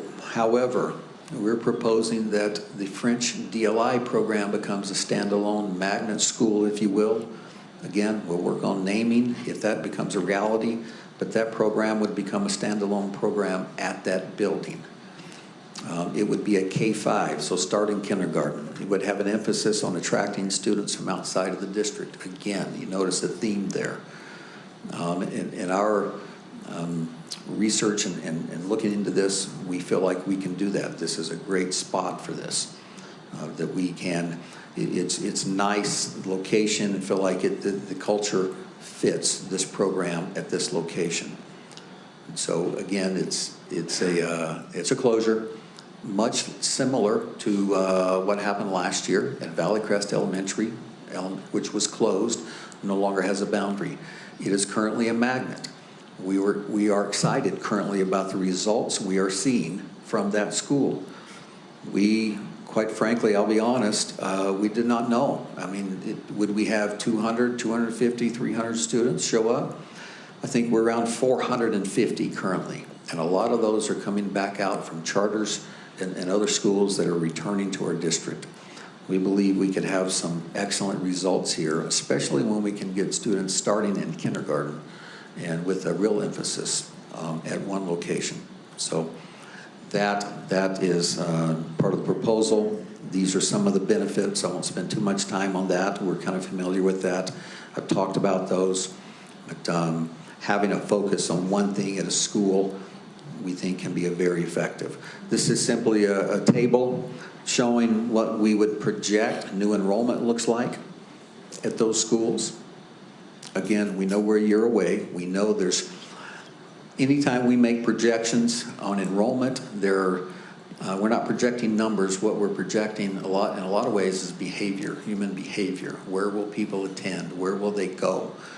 Will they look exactly like this if this goes through next fall? Probably not. Some will be higher, some will be lower. But we do know that we do see an evening out over time, and we feel pretty good about these percentages. Now, percentages, I go back to the table we had earlier. This is what our utilization percentage looks like with those forecasts at those schools. And I'll remind everyone, a good goal for most schools is the 80 to 90% utilization.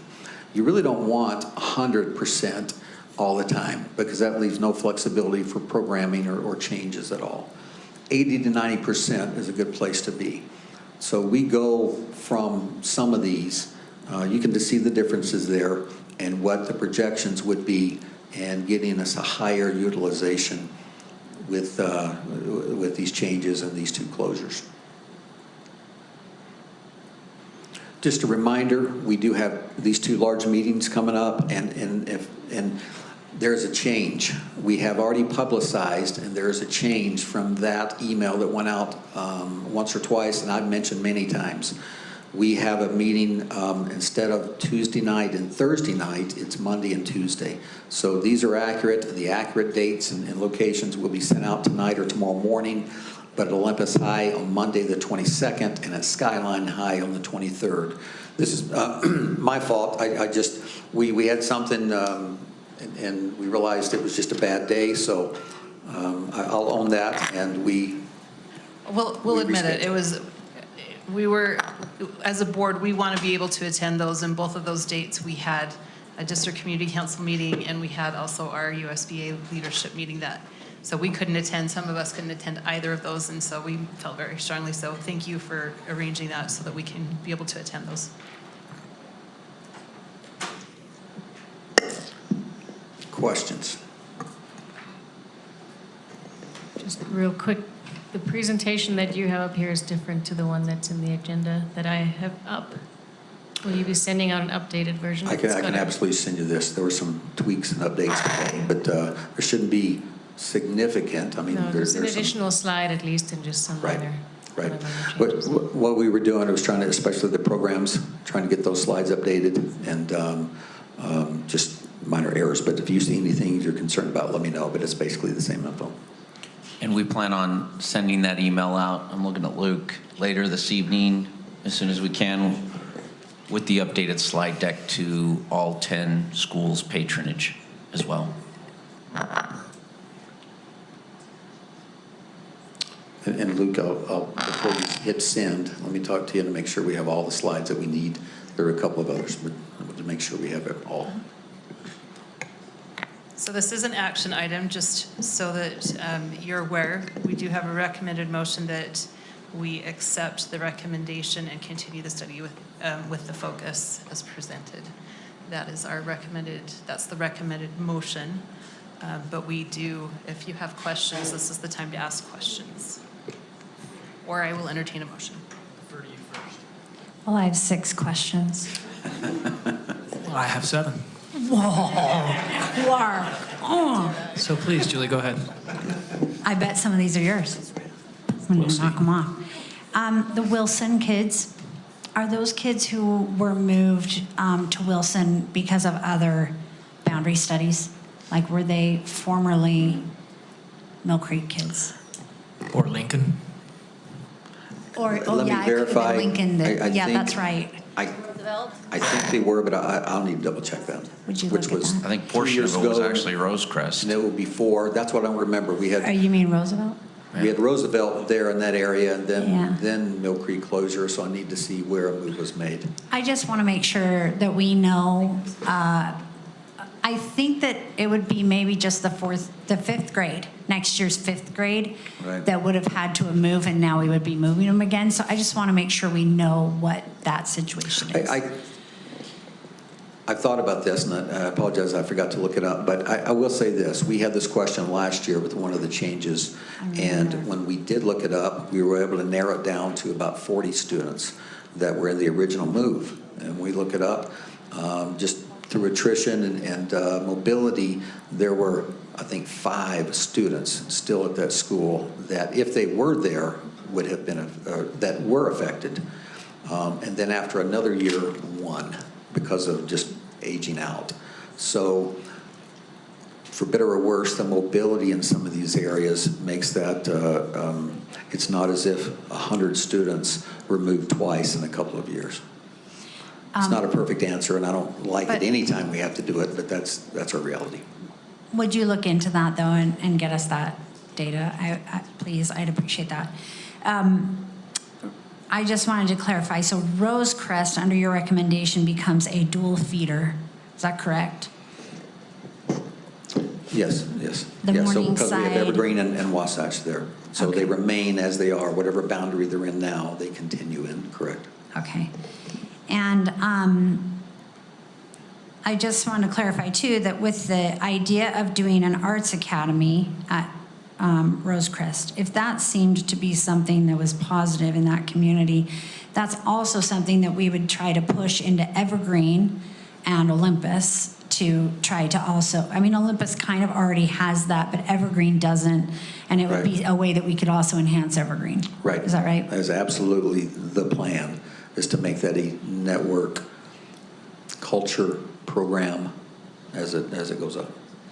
And I wanted to also just make sure and say to our community that we went and talked, not me, Dr. Converse went and talked with the teachers at Rosecrest who, she reports, were really excited about the idea of that.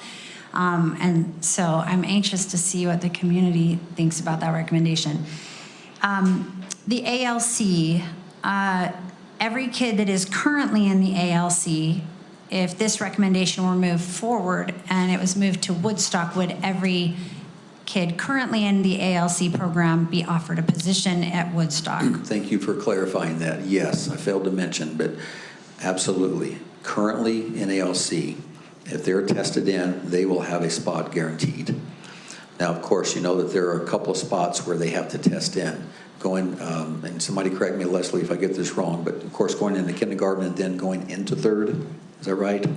You know, everyone has to test at those places, but if you're in, you're in. You have a place.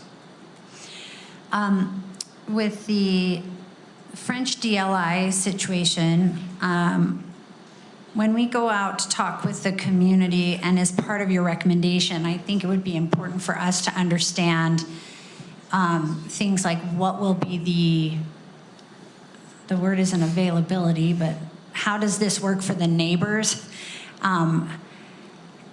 Do the neighbors get first priority if they want to go to the French DLI program? You know, I think that I don't think you have that answer right now.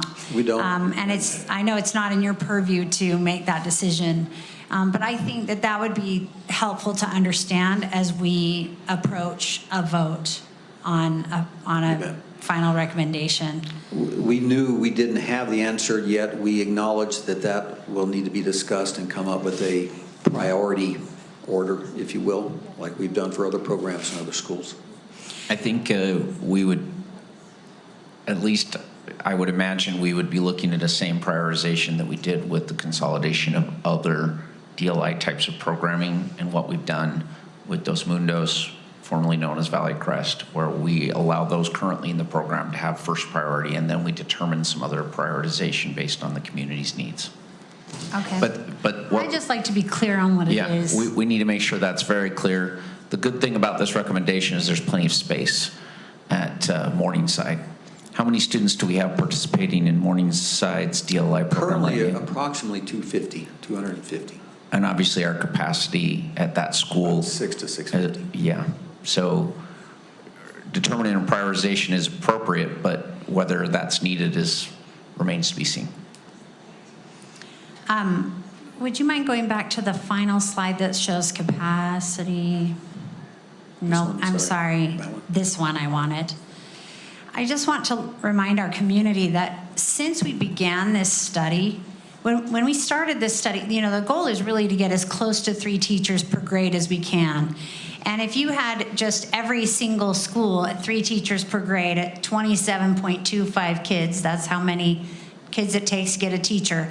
That's about 490 kids that you need for that. But since that time, we have increased property tax, and one of the reasons for that was to do a class size reduction, which means that at this point, if you want to get to 3 teachers per grade, you need 460 kids. So I just know that my community, you guys are very well attuned to looking at these numbers, and I want to remind you that you got to make that shift the same as I did. You're no longer looking for 500. You're looking for 460 as a healthy mark for meeting that 3 teachers per grade. And the exciting thing about that is it means that we actually created an opportunity to keep our schools a little bit smaller than we could before, right? So it kind of gave us an opportunity here. And that is all. Excellent. Thank you. Can you clarify just a little bit better for me why you think the ALC increase in a shift to Woodstock would subside after 1 to 2 years? I need to understand that a little better, if you would, please. We need to get to abide by the testing, the true mark of testing, the threshold of the ALC program. Basically what we're doing now and have been doing is because we have 2 schools, we keep taking students to make sure we fill up the ALC classes for 2 schools. And perhaps we're getting down to the number 90 or 100 student. In this case, we would not be going down that low. We would be taking those top students, about top 60, if it's 2 classes at Woodstock. So we would just get back to where we need to be and taking the, just like is done again at Fox Hills and West Valley. On average, gifted is around your top 3%-ish. Now, it depends on who tests for it, and even if you test and qualify, do you want to attend? So you can't just say what's 3% of all these students, and that's what your number should be. There are a lot of factors that go into that, but it's really a testing threshold and getting back to the fidelity of the program. Would it be fair to say, I'm trying to help answer the question, hopefully, we're taking, if 3% typically would test into this program, but because we don't have that many kids participating, we've dropped that threshold down to, I'm just throwing out a number, the top 10% to qualify in this particular area. So the idea is that with the consolidation, we'd actually be serving the actual 3 to 5% of top students over a period of time. It sounds like we would probably do something comparable with the DLI, that if you're currently in the ALC program, you would get prioritization. I'm asking, I don't know if that's in fact what PAC has discussed or if there's been any discussion on that. Does that make sense what I'm saying? Right, I don't know if in detail. what he said earlier is that if you're in ALC, you stay in ALC until a new testing has to happen. Which means if you're in kindergarten, first or second grade, and you're in ALC, you stay. Third grade, we always test again, and so you'd have to test again. But if you're in third, fourth, or fifth grade, you're in ALC. And then you would be in ALC even if we move it until you're out. But we would replace with fewer students because we'd be replacing with truly ALC numbers, not ALC plus like we've been doing. Does that make sense, Clark? It makes sense. I think where I'm a little bit conflicted is it's my understanding that I'm not sure we're as good at identifying the ALC students through this means of testing as maybe we should be, or that the testing is not necessarily as accurate as it could or should be. And those are obviously more philosophical or fundamental questions, but there's a definite tension here in my mind that we're relying upon maybe some historical numbers and where those ALC participation rates, for lack of a better way to describe it, have been or could be or should be. But I guess I'm wanting to challenge whether or not those numbers are appropriate in the first place, because it has real implications for this kind of a consolidation. I welcome that challenge, and I think my answer is I'll bring back up next time that has the content expertise, not just Noel, but Kyle Anderson and others in the curriculum department, and Tammy Wright and those that direct those programs. They have explained them to me a lot better, and I'm doing probably a poor job of articulating that process. That's fair. I appreciate that. Let me move to split feeders. I feel like in the past we've made an effort to avoid or even resolve split feeders, but we're creating 2 new split feeders under this recommendation. Right. That's conflicting to me as well. Maybe you can help me feel better about it. True. Whenever possible, we like to not have split feeders, and if we can remedy that, we do. If we had maintained or not had split feeders, let's say with Morningside and Driggs, then we would have gutted Churchill. If all of those, or Olympus Junior, if all of them, we kept all that Morningside group and they changed and went to Olympus and Olympus Junior, Olympus High, that would have been an issue, or vice versa. So split feeders, the larger the split, the better. So in other words, we don't want to do what's happening at Wilson and have a handful of kiddos going to a different school. But if you can have up to a third to half, even as low as 25%, then you still have a core group of friends and neighbors that you're going to your new school with, and not just a handful. In those cases, I don't know if they're ever perfect. In a large district like ours, a large suburban school district, I don't see we'll ever not have split feeders. They're just, in a perfect world, I wish that we could draw them up that way, but we just don't, I think, have that option. Answer your question, yes, if I can avoid them, I avoid them. Sometimes we create them with these changes. Thanks for your comments. Lastly, on French dual immersion, I have 2 questions in that regard. One is, I think we internally debated greatly the notion of creating the Spanish dual immersion, Dos Mundos, that exists now. We have very little feedback on that, what I would call a pilot, still at this point. Tell us why you feel confident in expanding that pilot to another school and to another language. And my other question kind of dovetails with that. Do you have any data statewide on demand for the French language versus Spanish versus Chinese in terms of popularity and demand? Right. Absolute data, no. But we did go with expertise from people in our district that know the area, a combination of things. So there are 2 French DLI schools in the district, the one at Morningside and the other at Diamond Ridge on the other side of the valley. We felt like the location was good. We've got the people in place that are some very dynamic people as part of that program.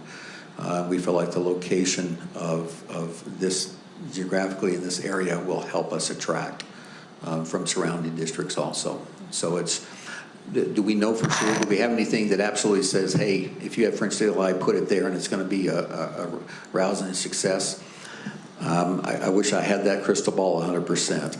Do we know for sure what's going to happen down the road with Dos Mundos? Wish I knew. Early returns are good. We did not feel like we could wait, though. Obviously, we're doing the study now. We feel like we had enough evidence so far to say we like what we're seeing there, and we think we can do that here. Just as frank and honest and brutal as I can be on this case is, if for some reason down the road it does not work, I don't see that. But if it does not, then we could either move a program or change a program, and that school boundary is still closed. We don't have to go through another, quote, closure, because the boundaried school is considered closed. It would just be a change of program or change of location for a program if it gets smaller, or in those cases. So wish we had that crystal ball, but yet we feel good, and we've had this conversation absolutely in PAC that it's a good fit for the area. So what I hear you saying, just to clarify on, remember Nelson's comment, is that we want to see if the DLI magnet can stand on its own 2 feet. And if not, down the road, when we do have a rebuild of Oak Ridge or some other school location, we could potentially consolidate that program to another location and still maintain numbers. I think what we do know in our own experiences after 18, 19 years of running DLI programs according to the state model, that model doesn't work very well for us. In fact, I've answered probably a half a dozen emails today alone on concerns with FTE allocation and staffing problems at DLI schools and what we're doing to address those and the impact that they're having on the traditional program. So I actually do believe we're going to be looking at piloting more of these, not less, just to see, is it a better model for our kids? Is it a better model for our families? And I think we can sustain, what are our numbers again currently in terms of participation? At Dos Mundos? No, at Morningside. About 250 to 260. Which would be a small school already as it stands. But if it does in fact attract some additional families, and particularly, I don't know, Canyons families or Murray families or Salt Lake District families, where there isn't a French DLI program, maybe I think we're listening to the community here in terms of trying to provide a variety of options to allow our families choices to keep and retain them in Granite School District schools, and we'll see how well it does, I guess. Yes. Understood. Thank you, Steve, for your candor, especially as always. Thank you. The Driggs, I think it is also a feeder. Isn't there a small part that feeds to Churchill? Yes, that small part on east of 2700 there. So that becomes a 3-feeder school then? No, that's still the same when there's a junior high. It unifies them. Yes. So Driggs doesn't become a split feeder, it's already a split feeder. I was going to make that correction, that actually the only school that becomes a split feeder would be Rosecrest. The rest already are currently split feeders. But I think, Steve, would it correct a split feeder situation at Wilson? Yes. Okay, so it fixes this one, but it creates one here. But Driggs is already a split feeder. Okay, I was thinking that you were saying that it turns it into a split feeder, and I thought it's already a split feeder. You're right. I should probably clarify that. It technically is a split feeder. It's just a very small, it's just small portion of it. Okay. This makes it more palatable because we have what we try to get, and that's more going to each school. Okay, thank you. Thank you for that clarification. There's a question about the French DLI. Just, I think the answer may be obvious, but just for the sake of clarity for anyone who may be wondering, when we created the Spanish DLI, Dos Mundos Academy, we consolidated some Spanish DLI programs. We got rid of them at other locations and moved them there. In this case, that would not happen. The one at Diamond Ridge would stay, and we would just have a standalone dual immersion school there. That is correct. That is correct. Those were, yeah, each situation is, of course, unique. In last year's, we had 4 DLI, Spanish DLI programs within a couple-mile radius, and they were just feeding off of each other, cannibalizing each other. And this has proven to be a pretty good solution so far.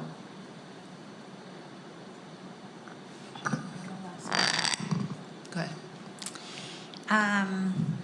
Would you just clarify, you talked about some programs, particularly you talked about a program at Oak Ridge and Eastwood combined, a program at Rosecrest and a program at Cottonwood. Are those programs that you would expect the community to adopt, or is that something that we vote on up here as a board? Can you just address, maybe you don't even know? That's a great question. So let me try to answer that and tell you the PAC's perspective on this. In the end, I believe it's a board vote, so congratulations, another hard job for you. But the PAC believes that these programs, if validated and if we get the right feedback over the next couple of months, it's our opinion that these should be, quote, district-initiated programs. Unlike, not like DLI used to be, where a community council or a school just says, we want to do that. The reason we feel like we would approach it that way is if it has the district authority, the district's blessing, the district's resources, then we take ownership of that as a district. We do everything we can to make sure that program is successful. If for any reason it's not, then the district can choose, I say the district loosely here, whether that's the board or a department here, can say, for whatever reason that is not working, therefore we're going to make some changes to make sure students are being, their needs are being met. So is that answering your question? We feel like, obviously that's going to be a board decision on that approach, but we've learned in looking at DLI, especially in other programs, that if it's district, quote, initiated, then we tend to take ownership of that and provide the resources necessary for its success. I appreciate that, because I would like that to be something that the district was on the hook for making sure it was successful. Like if it's a district-initiated, community-supported, that is what I'm aiming for when I'm going to vote, right? Okay, thank you for that. Clark, I also just wanted to say that I agree with you about the ALC program, and I think I'm hoping that maybe that's something that we can study in the next couple of years, like how effective are we with that? What, how could we improve, et cetera? I think you already expressed. I just wanted to support that idea. Board President, would you accept what's that called? Motion. I move that we support and approve the PAC recommendation. Okay, we have a motion. Just to clarify, the recommendation is to continue to study. We're not accepting this proposal tonight. Oh, yeah. Thank you for that clarification. This is a recommendation to continue studying these specific proposals. They may change. There may be modifications. This is a proposal to continue. So the motion is to accept the recommendation to continue to study as stated. Thank you. Mm-hmm. Okay, so we have a motion. Thanks. Do we have a second? Well, I'll second it, of course. Okay. We have a motion and a second to accept the recommendation of the PAC to continue with the study with the focuses presented. Is there any further comment?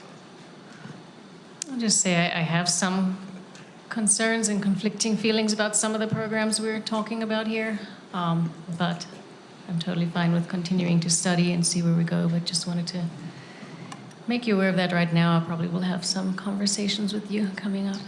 So I welcome you into the fold of those that have still questions unanswered, and as we try to figure things out going forward. So thank you. Can I make a quick comment? I just wanted to give a shout out to Steve and the rest of our population analysis committee, but I want to also give a huge shout out because I can see the feedback given from our meetings with the public, and I can see the voices of our parents, our families, our community leaders, our teachers in these recommendations. And what I like about this recommendation, I'm just seeing the full version of this tonight. I've heard about some other different portions as I've briefed with you as board members, but I'm seeing the full recommendation tonight. And what I like about this is that we're not just standing and resting on what we've done in the past. We're trying to find a new way forward to make things work in the best interest of students. So a huge shout out to that joint community committee. They were not decision makers, but I think they helped us see some things in a different light or review things that we might not have questioned or understood before, and brought those to the attention of the PACT for further analysis. And I think we have a better recommendation and a better process as a result of that. So a huge shout out to that group and those individuals who volunteered. I know they met several times over the course of the last several months, and we appreciate their time and service. I think it will be important. I just want to remind the community as well that this is not a done deal. We need your feedback still. And if these are acceptable recommendations, is this something we can get some buy-in on? That's what we need to know and understand if we're going to be able to proceed and be successful. I think it's important to recognize that our goal here is to provide as many opportunities for kids as possible while utilizing our scarce resources to the best of our ability. So thank you for your good work and your efforts, Steve, and to our community members who helped support you through this process. Thank you.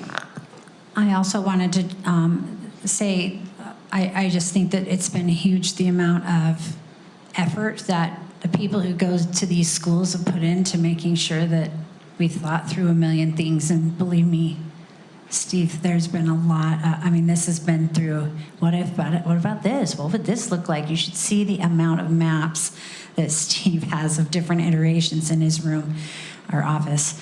And I know that those who are in these schools are seriously exhausted from this boundary study, because I am feeling the same exhaustion.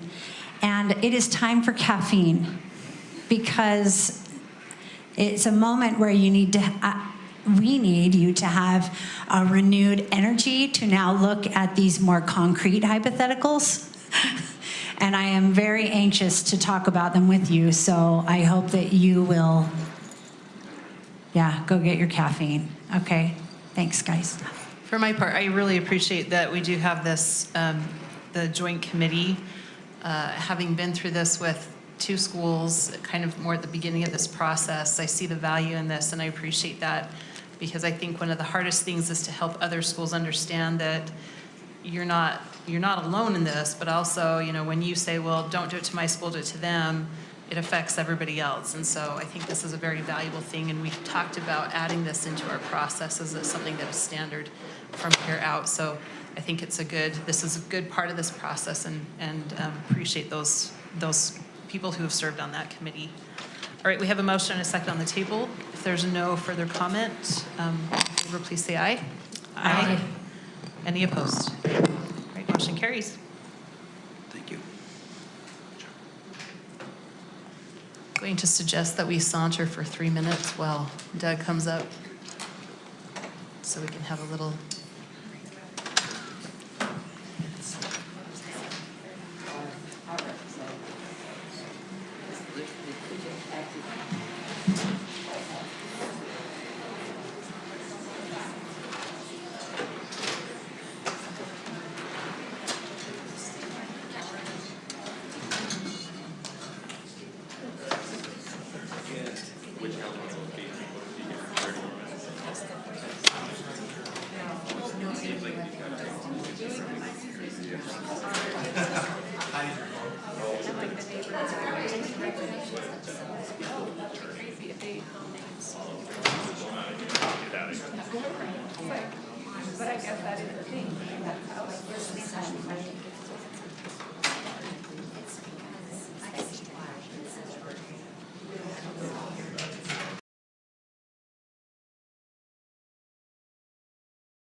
I don't know where Julie's. Oh, there she is. All right. We are going to go ahead with our first readings. We've got 2 policies up for first readings, and I'm going to go ahead and let Doug turn the time over to Doug to introduce Okay. these. Board members, thank you for having me. We have 2 first readings tonight. The first one is Article 5C9. This is vehicle use standards. So this policy is being updated to address safety issues, provide best practices for district employees who are using our district vehicles.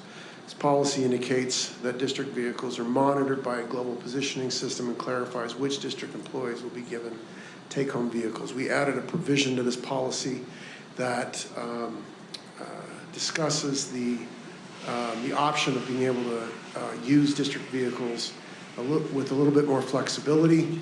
And this was initiated by the superintendent, discussed at Law and Policy, and I am happy to address any questions that you might have.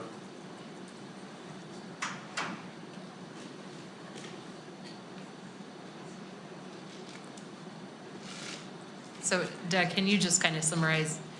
We talked about this a little bit. What's the purpose of the change, or what the changes are? Yeah. So the purpose of the change, as I mentioned, that we added a section so that we are basically giving notice that we are providing a GPS system in our system in our district vehicles. The second thing is that we are clarifying the use of the vehicles as take-home overnight vehicles for some employees. That does a couple of different things for us. That allows us to be able to actually have a little more room here in our own parking lot, and it gives some of our employees who use district vehicles to be out at sites, to be a little more effective and efficient, so that they can drive directly to their work sites as opposed to having to come here to pick up a district-owned vehicle. So those are the 2 provisions that were changed. I would just add, just to summarize, this is to help us spend less money. Yeah, absolutely. The goal here is to provide additional security when we can provide a benefit to the district and to our employees. Absolutely. And we do add a provision as well that we make sure that the relevant individuals are taking the annual defensive driving course, which is required by law and by our insurance carrier. Are there any questions? Okay, if there's no questions, I'll entertain a motion. I move we approve Article 5C9 vehicle use standards as a first reading. I'll second. Okay, we have a motion and a second to approve Article 5C9 vehicle use standards as a first reading. Are there any comments?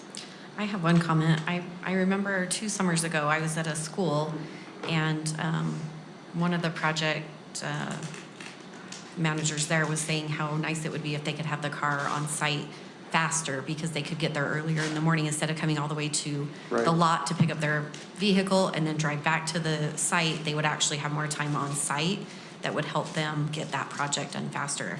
And so I appreciate that we've added that. Yeah, in it's there. actually That's actually pretty really inefficient for some of our folks Yeah. not to be able to do that. So to have to go back and forth just to pick up a vehicle to go That's back to a correct, work yeah. site close to their home or whatever. And as the superintendent mentioned, efficiency Yeah. equals cost savings. So, So I appreciate that. Thanks. You're welcome. Okay, no other comments? We'll go ahead and take a vote. All those in favor, please say aye. Aye. Any opposed? All right, motion carries.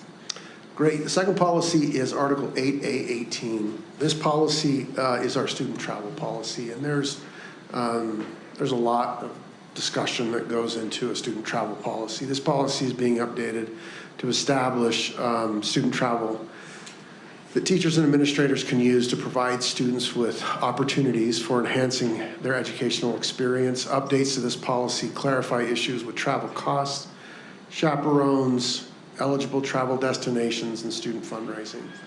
Some of the kind of an overview of the changes that were made to this policy are that we are no longer going to limit travel to a geographic region. Instead, travel will still be limited, but it will be limited based on the cost rather than the geography. We felt like that gave more flexibility to our schools to be able to plan appropriate trips for students. We also made some modifications in terms of planning our student travel. As we heard from many of our teachers and many of the teachers in the schools, that organizing travel can be very, very a huge burden on their time.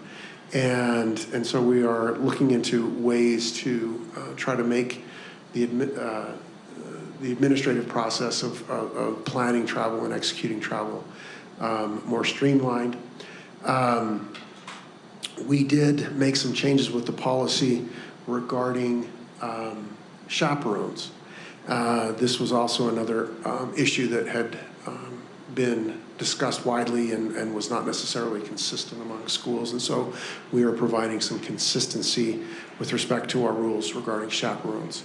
I will mention that we also are, along with this policy, will be publishing an administrative memorandum that has more procedural elements to it, and also some more discussion of best practices. That'll be in Memorandum 151. So if you have any, I would also mention, with respect to this policy, we did receive a significant amount of feedback. We discussed it in law and policy multiple times. We had some focus groups with teachers and administrators. I spoke to administrators in 2 different locations at their meeting and or their morning meeting the other day. We've been really trying to get as much feedback as possible on this policy, and I think that we're in a pretty good place at this point. So if you have any questions, I'd be happy to respond. I actually have just one question. So when schools are making their, or clubs or whoever's going to travel, are they still using our district travel coordinator? Is that? Yeah, so district travel coordinator, Danielle, she'll continue to coordinate travel in every instance. One of the things that we're looking into, though, is opening up the possibility of using some third-party agents to assist our teachers in the process of actually planning that travel. So Danielle will continue to be the point person here at the district and continue to do the administrative work here, which I'm assured will not be diminished in any way, but that we will be able to get some benefit of using some third-party travel agents to help plan that travel. So nothing will change really in the administrative process here with Danielle. She'll continue to be the point person and continue to do the work on arranging flights and that sort of thing. But in terms of planning the travel, planning the venues, and perhaps even finding some better prices, we're hopeful that we can actually achieve some cost savings and save our teachers some valuable time in planning and executing their travel.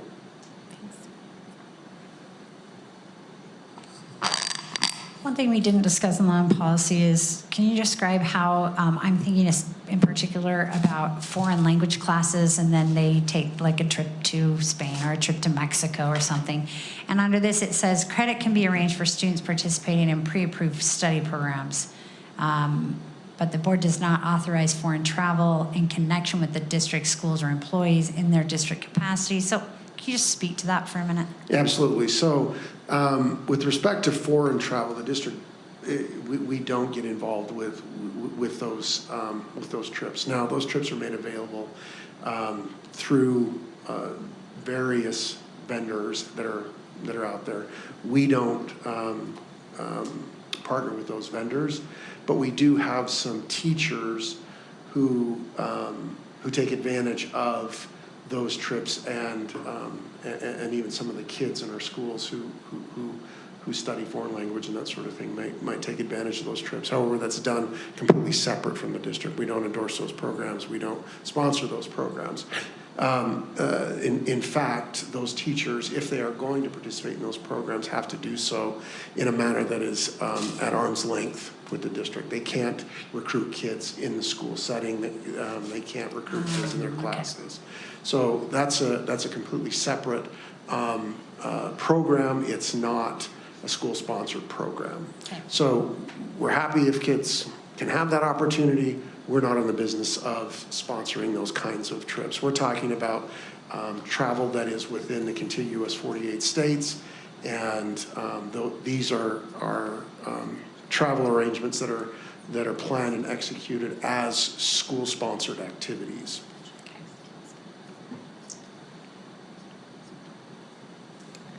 I have a question for you after Doug, but we'll do it offline. Offline, okay. Sorry. Will you accept a motion? I will accept a motion. I move that we approve 8A18 student travel as a first reading. Second. We have a motion and a second to approve 8A18 student travel as a first reading. Are there any other comments? I have a comment, but Chris does too. So I have I'll just let you one. go first. Mine is just thank you for opening it up, because I know their travel outside of those western states is a big deal. I've had several of my high schools in my area that, were invited to different things to participate in Iowa or Florida or wherever, and Atlanta, and this just opens up that opportunity so much easier to make sure that they don't have to every single time come to the board for approval. So thank you. You're welcome. My comment, and I'm stating this because I've hammered this in during law and policy, but I need to just state it on the record. I highly, highly, highly approve of a third party being able to be brought into this. It is a huge burden, especially for some of our teachers who, this is, their big tour, our performing arts teachers.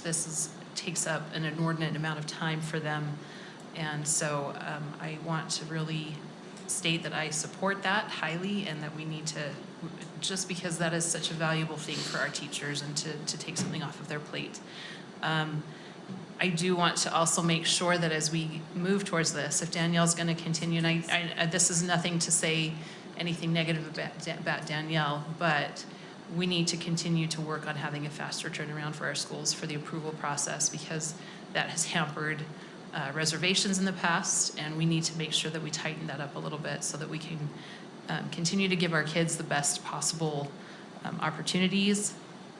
And I would like to also state that I think it is important for us to continue to have a committee, one of these travel committees with the teachers, similar to what we had meet. This is important so that we can continue to get the feedback, even if it's just meeting twice a year, but to have that feedback, it's valuable feedback. We need to know how this is working for those teachers, and it's something that I think is important. So I appreciate that, and some of the teachers actually expressed interest in continuing that conversation. So thank you for that. Doug, can you point to the moment in the policy where it does discuss bringing in these outside groups to? Is it in here, or is it maybe in the proceed? Is it in the memorandum? It will be in the memorandum. Okay. We had there's a long history that goes along with how I remember that discussion in policy. That process has kind of evolved over time. The fact of the matter is, we are not disallowing it any longer. Yeah. Okay. Thank you. And can you also make sure that you send that Memo it just 51? wasn't the memorandum. Will you make sure that the board members get that? I'd be happy to do that. Thank you. I appreciate it. You're welcome. All right, we have a motion and a second on the table. If there are no further comments, we'll go ahead and vote. All those in favor, please say aye. Aye. Any opposed? All right, motion carries. Thanks, board. Okay, we're going to turn to superintendent and our superintendent report. I am cognizant of the over-under on tonight's meeting, and I'm pretty sure somebody owes me Chick-fil-A if we get done by 9:30, but I'm going to do my best anyway. Had a great first day of school out at Cypress High School. I spent the morning helping students with their schedule and working through some of the challenges we were experiencing out there. I just wanted to give a huge shout out to the staff at Cypress High School, and also to our friends and coworkers at Brockbank and Magna Steam. There were some other challenges at some of those locations as they worked to finalize some of the construction. You never get a project done in the summer months. It's just not possible, especially as our summer has become shortened. And so grateful for Justin and his folks and many of the folks in maintenance and out at the warehouse and anybody else I might have missed for their tremendous efforts just to see the miracles that were created over the last few days prior to the opening of school and that continue to be done over the last few weeks at the start of school. So I have been out visiting schools, and we took some volunteered schools. I've visited 37 schools since the start of the school year, and probably about 200 classroom spaces. And I'm grateful that teachers would allow visitors to come and visit their classroom. I know that's stressful, especially the first few weeks of school, but we had a good time, and always make sure to go visit a kindergarten classroom so I can get an unsolicited hug. It always fills my cup to have a kid on my ankle. Yes, those are the students, by the way, not the teachers.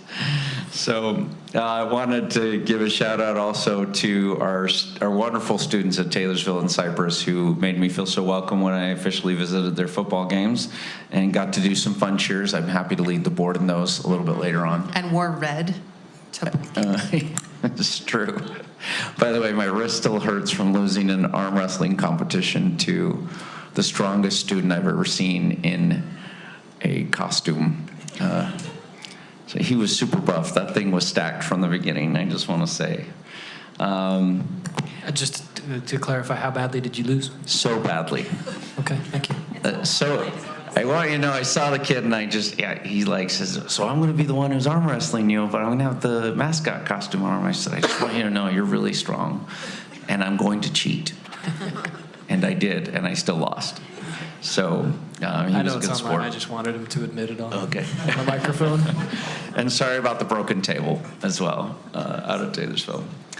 Started my class at Granger, 44 students, vast majority of multi-language learners, but we had our very first quiz this last week, and the kids are amazing and good attendance, great group of kids, and I'm excited to teach them about our Constitution and our government. So we have taken a lot this last year. We've undertaken a tremendous amount of initiatives, and I just hope the board, along with our administration, we're just going to focus on improving instruction at this point in time and really hone in on how we can best support our schools and our teachers, excited about our Boost Schools initiatives, and seeing the tremendous efforts of so many great instructional leaders. And I'm just very excited about this upcoming school year, and thank the board for their support. Clark, do you have anything? I have nothing further, thanks. Chris? I just have one. We had our Budget and Finance Committee meeting today.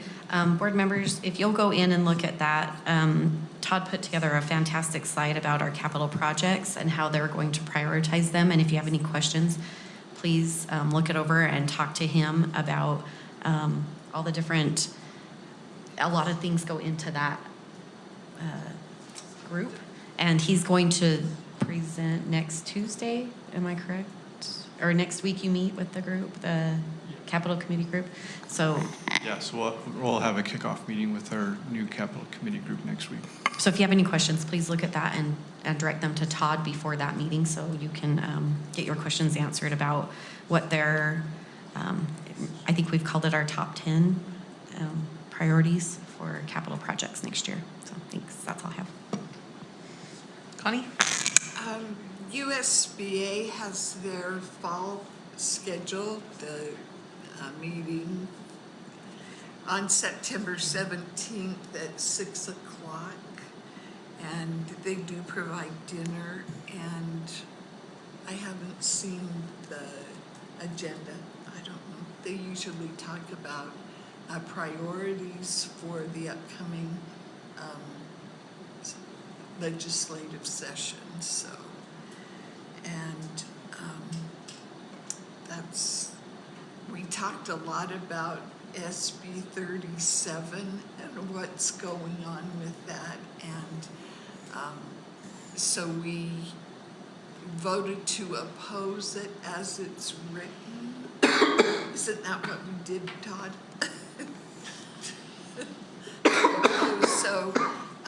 they're trying hard to get a group united and be able to talk about it and see if we can just get things, you know, more in our favor, I guess, or do away with it. I don't know exactly what's going to happen.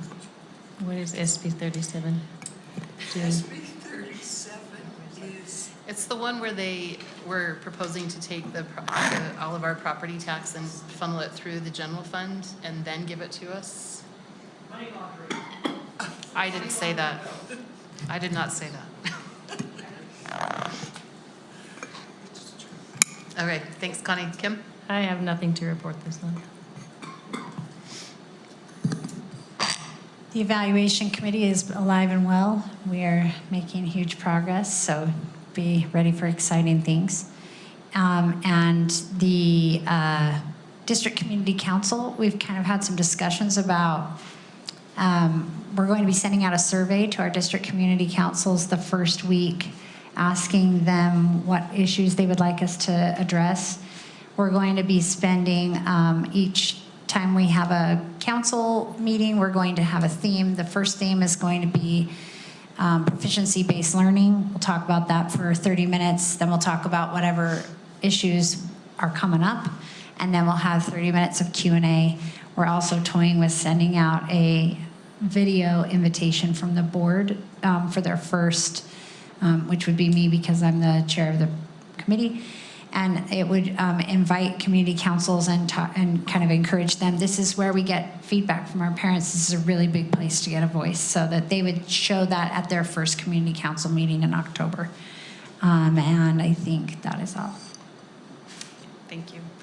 And we have started back up with our lawn policy. You guys heard the 2 policies that we have been talking exhaustively about the travel policy, so it's good to see that come to fruition and that we have moved so far on that. But that's the only update for me. So if there is nothing further without objection, having reached the end of our agenda, we stand adjourned.